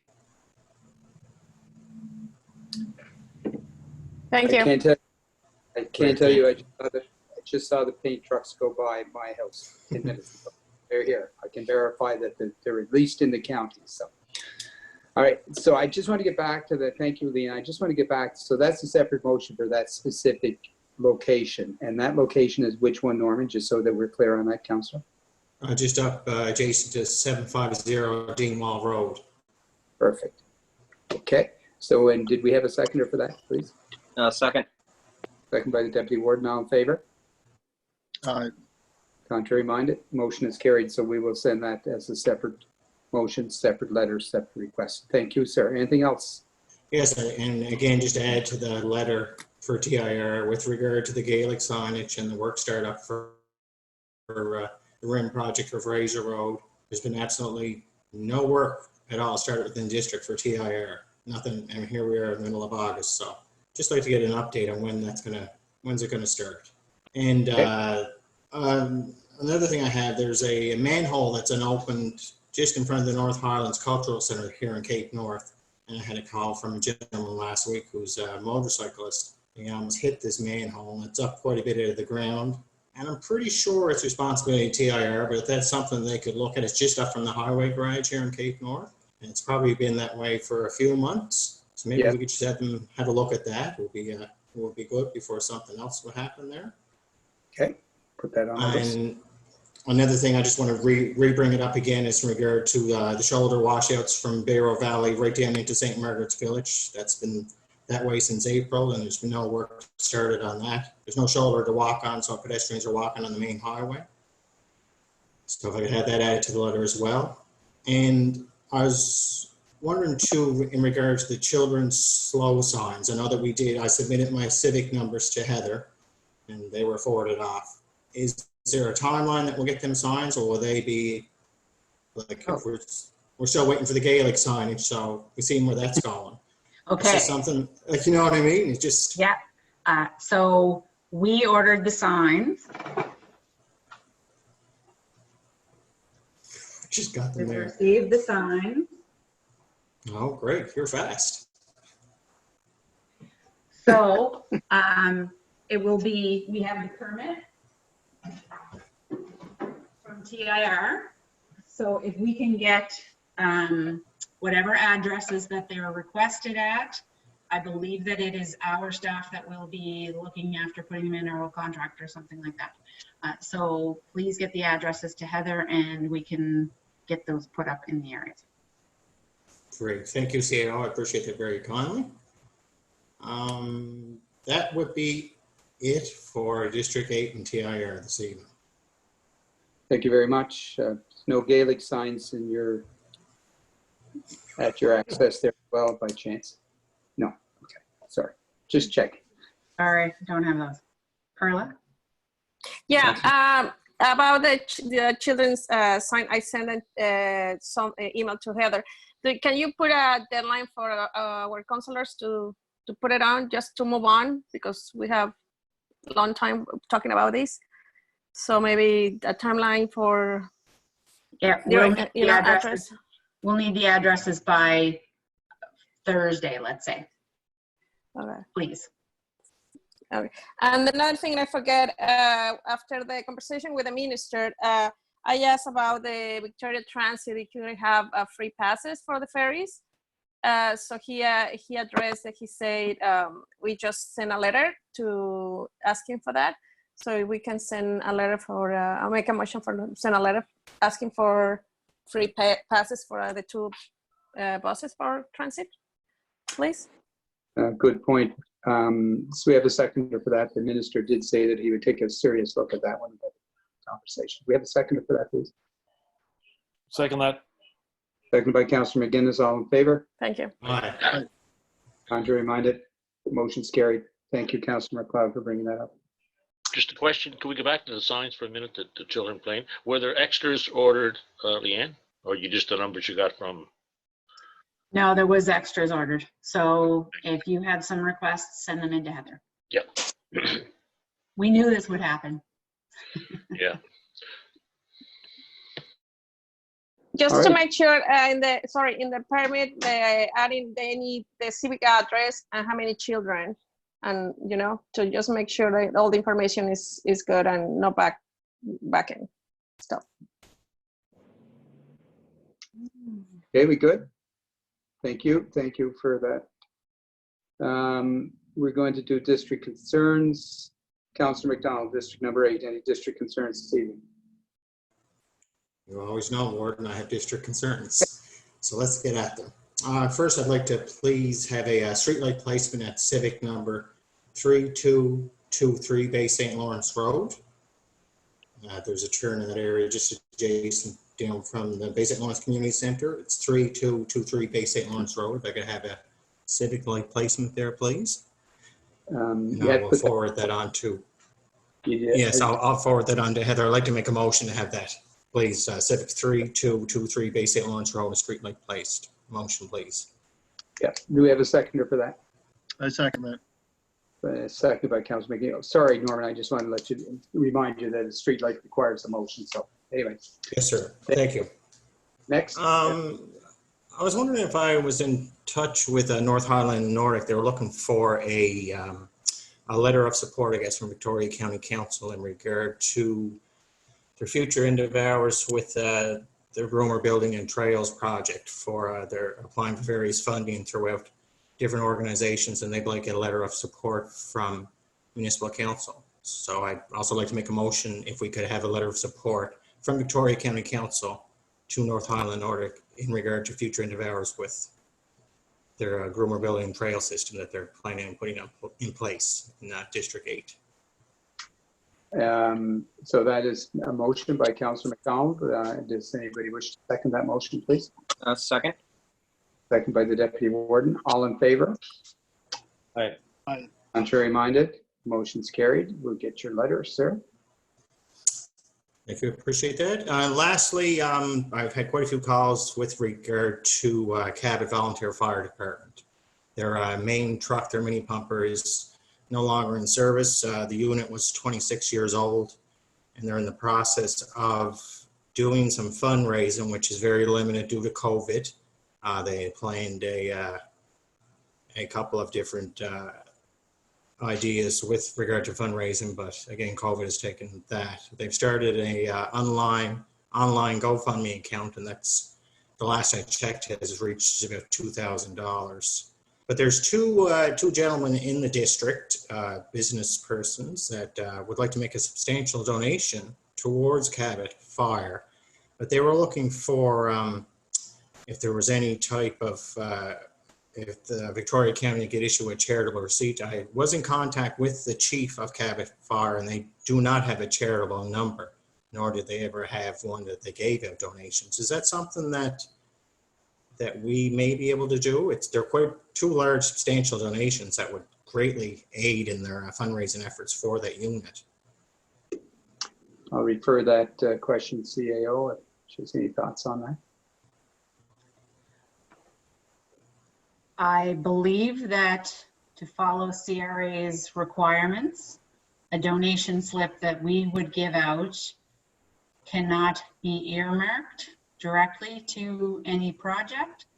So it would have to be a donation to the county. I'm concerned with why they are not registered as a registered charity, because I did some research on it today and there's several other fire departments that are actually registered. So I might throw it back to them. Why is it that they don't have their own charitable number? Right. Is it just a question with regard, do all fire departments in Victoria County have that, or is it just certain departments? North Shore does. North Shore has charitable. North Shore does, Bedeck does. Ross Ferry does too. But just to that, Ross Ferry Fire Department got it probably 10, 12 years ago, if not longer. Since then, CRA has tightened up the regulations dramatically from what it used to be. So it was up to individual fire departments. I don't think the county ever even suggested that they get it. But if the individual fire department didn't apply, and as I said, now it's going to be probably much more difficult to do that. And Councillor McNeil, wasn't that the issue, part of the issue with Little Narrows Hall too? Well, yeah, they went outstanding with their payment for charitable donation. Yeah. It was almost impossible to get it back. Yeah, exactly. Yeah. But that's once they were revoked or once they ran into a problem. So exactly. Yeah. But there is different criteria now. Right. In the past. So Norman, I don't know if I can say yes to that because I want to follow what we're supposed to do, but we will look into it. Yeah. Yes, because I mean that's of great importance that they have Bay St. Lawrence and Neils Harbor on mutual aid, which basically means they need those two departments to fight a fire, and at best those two departments would get to any place within the district probably 20 to 25 minutes, and as we know, that's quite a substantial amount of time before you can actually adequately fight a fire. And yeah, so I guess I'll have to go back and maybe task our fire coordinator as well on that. Maybe he could have some input. Yeah, I was talking to him today, not on the donation piece, but related to that fire department. So he is working on it. Right. And lastly, I just wondered, there is no funding available anywhere, it's like special projects that we could help assist that other than our annual payment that we give to the departments in Victoria County. There's no. So that's a question. That's in Alex's department. Well, that's something maybe we could look at and just have a. I am still here. Oh, sorry, Alex. Yeah, no, that's okay.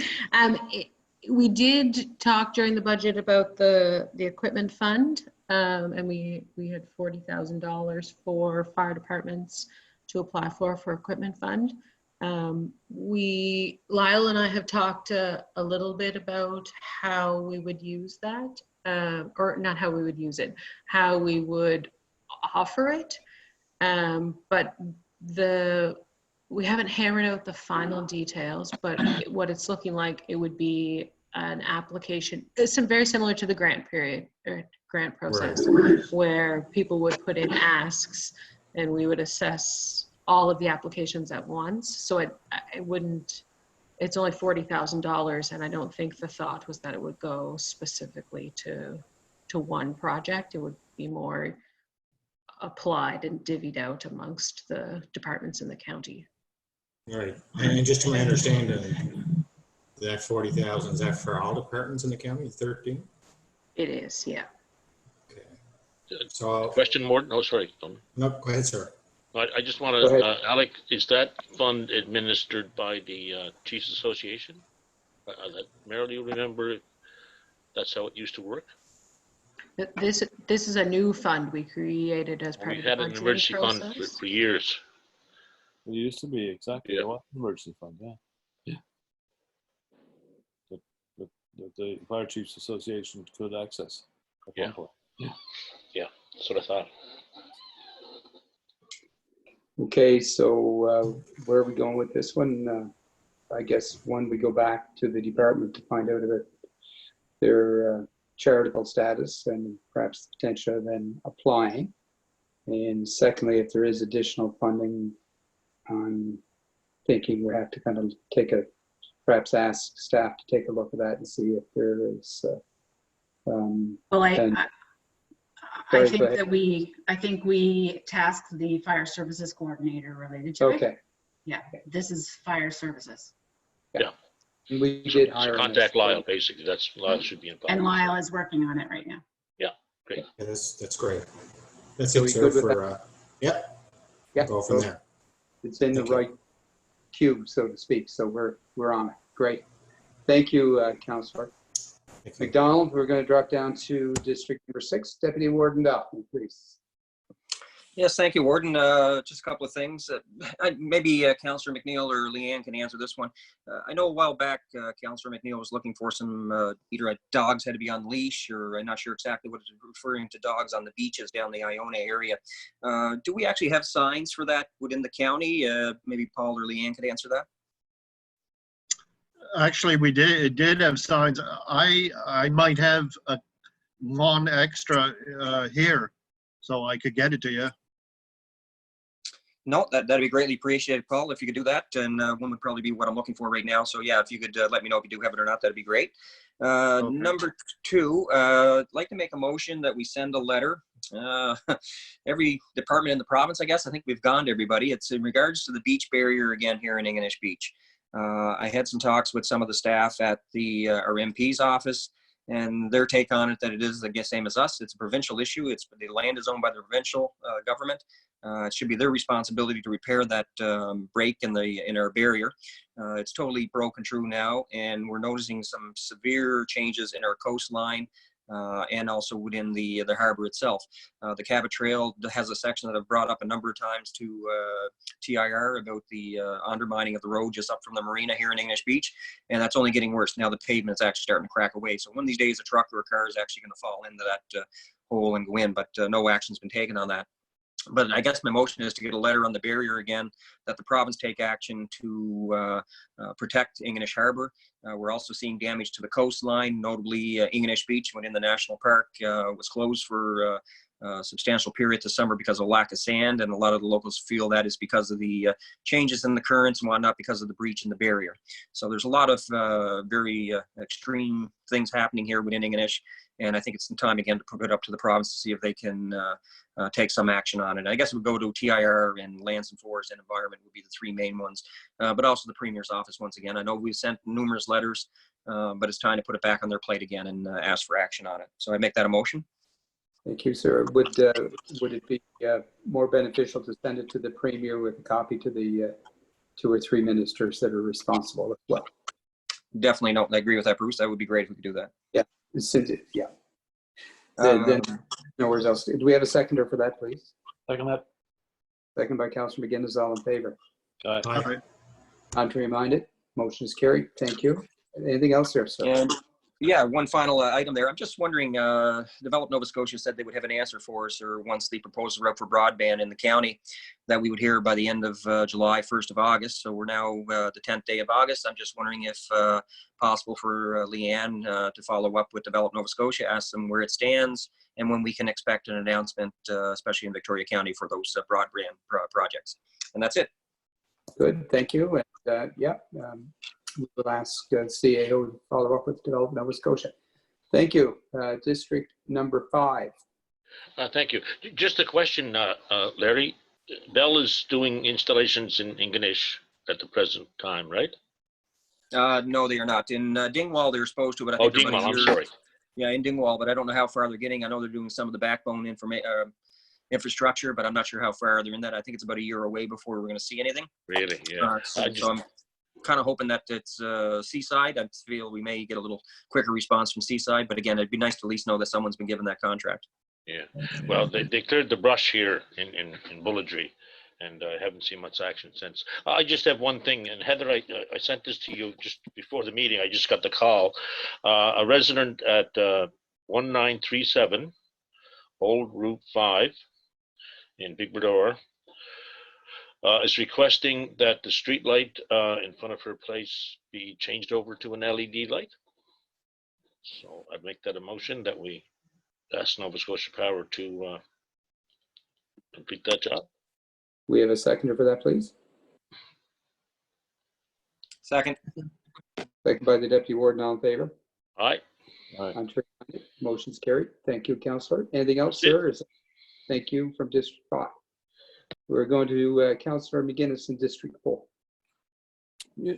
Well, thank you, Warden. You know, we go around these TIR problems time after time, and I think we should actually write the minister and suggest to him that some of these jobs, like the one Larry's just talked about a minute ago, and there's different projects all throughout our county that aren't getting done, and if we put them to tender and let private contractors look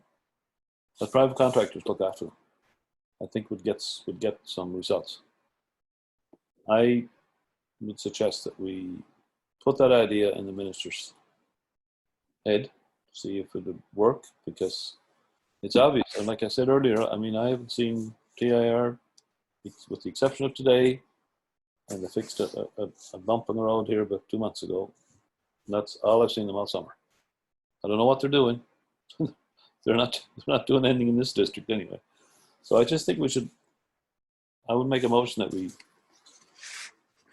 write the minister and ask them to consider doing these projects by tender, as opposed to having their own workers. Okay. And these would be projects that would be prioritized by the municipality. Yeah.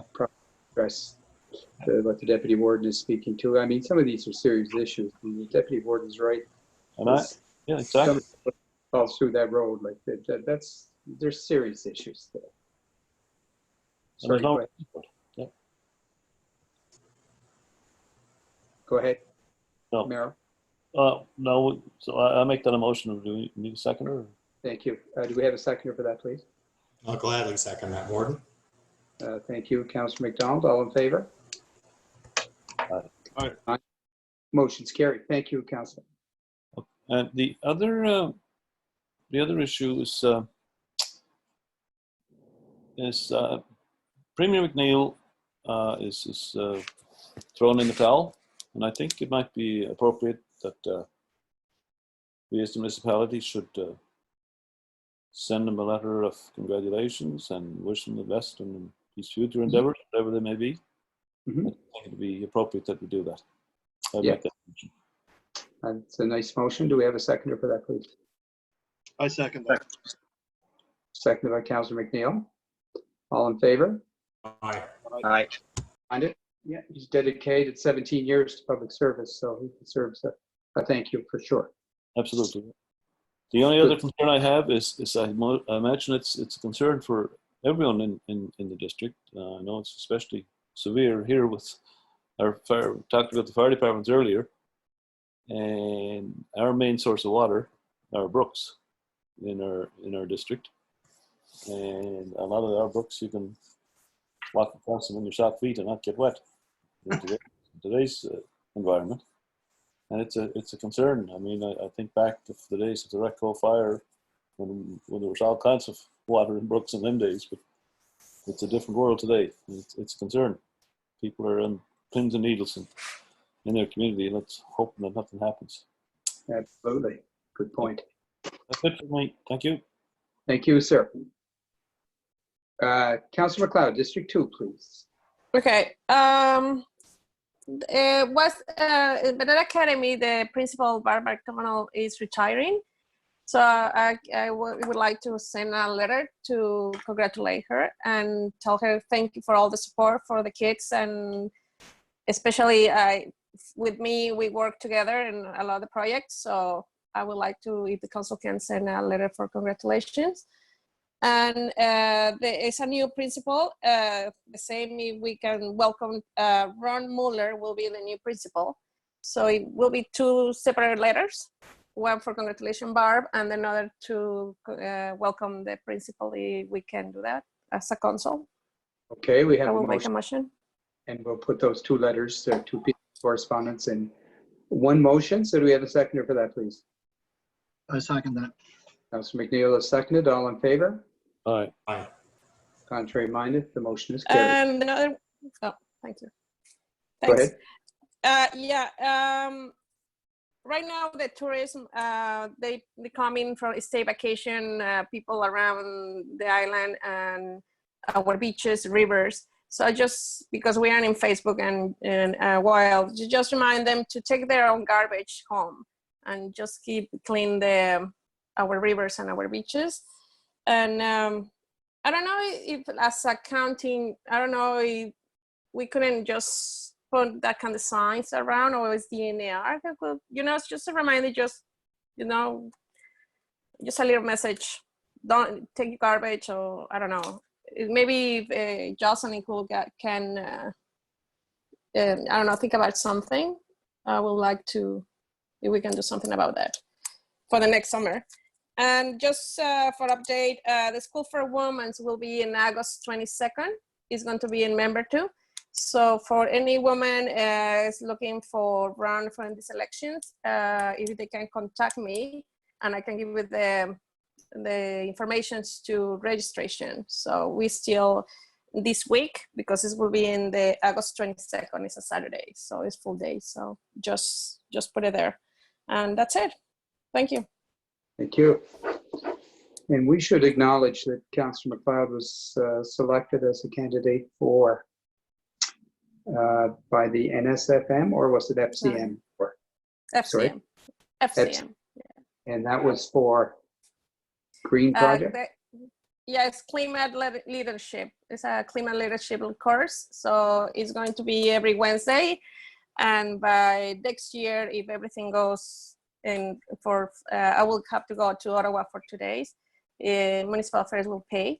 And it's just give a presentation about how we can be better with the climate change. So I'm very excited about, because we have the landfill. So I think this is a very great opportunity for the county. So thank you. No, good on you for applying and showing interest, and especially getting selected. So we'll reflect that council is for that. Well done. District number 1, anything over there, please? Just one thing, thanks, Warden. I'd like to make a motion that a street light be put, I believe the address, but I'll confirm it is 179 Gillis Point Road. I'll confirm it with Heather tomorrow. Okay, do we have a seconder for that, please? Second. Seconded by, I'm not sure, but it was Councillor McLeod. All in favor? Aye. Aye. Contrary minded, motion's carried. Thank you. And that's it for tonight. Thank you. That's it. Just district number 3, the concern I have is just more a recommendation, and I know Councillor McLeod has also received, we both received correspondence from an unsigned letter from an individual. We don't know who it is. I suspect it's the same person who wrote her and I, just raising concerns about concerns around COVID and people coming in from outside the Atlantic bubble. So since it wasn't signed, we can't, and we're not, obviously we can't respond anyway because it's an anonymous signature on it. However, I just thought it might be appropriate that on our website, we would just have some information there that if you have concerns about reporting anything about COVID, that the first contact is with the RCMP or whatever protocol is required by the Department of Health or Public Health Services, whoever. But, you know, I appreciate the fact that people are concerned in the community, but having said that, we have a certain role, and our role is not to police COVID. We appreciate the fact that brought it to our attention. I can't speak for Councillor McLeod, but, you know, having said that, I think our role is being able to provide information on what to do if any resident has concerns. And in this case, if we could ask Leanne to have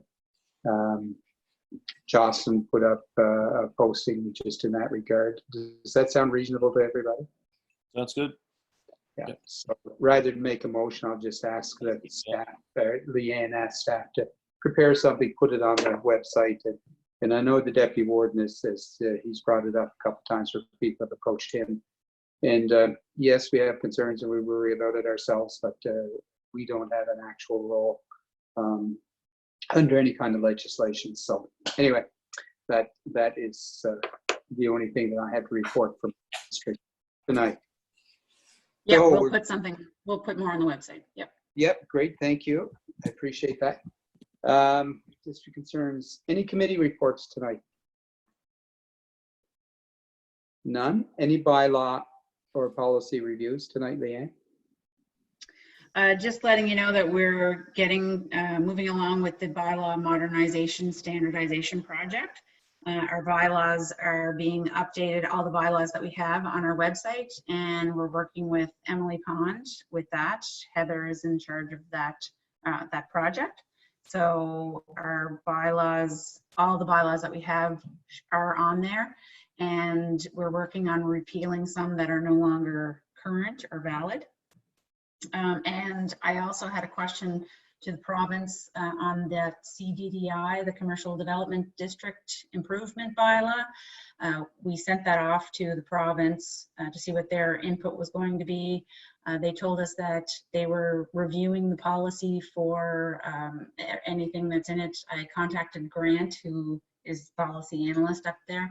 He got back to me today and he said that policy looks good. He's passed it on to legal. So he's just waiting to hear something back from legal right now. So that's all. We don't have any policies to pass or anything right now, but just some updates on them. Okay, thank you very much. I appreciate that. Do we have any correspondence this evening?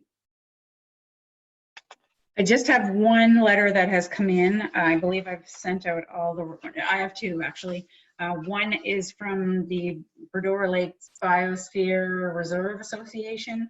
They are looking to do a periodic review, and they are looking for a letter of support from us to be able to do that. So wondering if we are in support of doing that letter for them. I make that a motion that we do that letter for the biosphere. Okay, everybody's in favor of there's no discussion on it. I'm just making sure that there anybody was opposed to not providing the letter. But we have a motion from Councillor McNeil to support that, to provide a letter of support. Do we have a seconder for that, please? I'll second that. Councillor McDonald has seconded. All in favor? Aye. Motion is carried. Thank you. Great. And we had one other letter from Fisheries and Aquaculture. There is a new initiative for clean coastal and environment and ocean environment, which is where our seafood comes from. They've established a marine debris cleanup program, which provides financial support to remove debris from areas that are of commercial and social importance to the seafood sector. They're asking that municipalities waive the fees on municipal waste and recycling for any beach cleanups or ocean cleanups that could happen. I'm only bringing this up because we received the letter, but we wouldn't charge it right now anyway, because we don't have a tipping fee for anyone.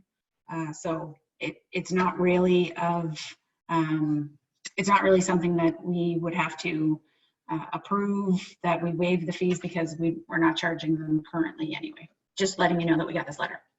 Okay, yes, correspondence. Thank you. Yep. Any other questions or comments? I just had one, and I meant to ask this earlier. Have many people, there was a very small take up on the taxation relief fund by residential or commercial. Has that? There is 8 in so far, and 1 is commercial, the rest are residential. And there are now currently 20 applications on the low income tax exemption. So that's really good that people are seeing that on there, and we're encouraging anyone that qualifies. The information's on our website. Please apply. Okay. Is there anything else to come to council tonight? And we should congratulate Alex on her good family news in future. So congratulations. It's great news. Thank you. Congratulations. Congratulations, Alex. Congratulations. Thank you. That's So our next council meeting is in, I believe it is the 24th. 24. 2 weeks Yeah. from today, August 24th. And do we have anybody in the, on as any presentations that night? That is, I don't know the answer to that. Heather possibly knows.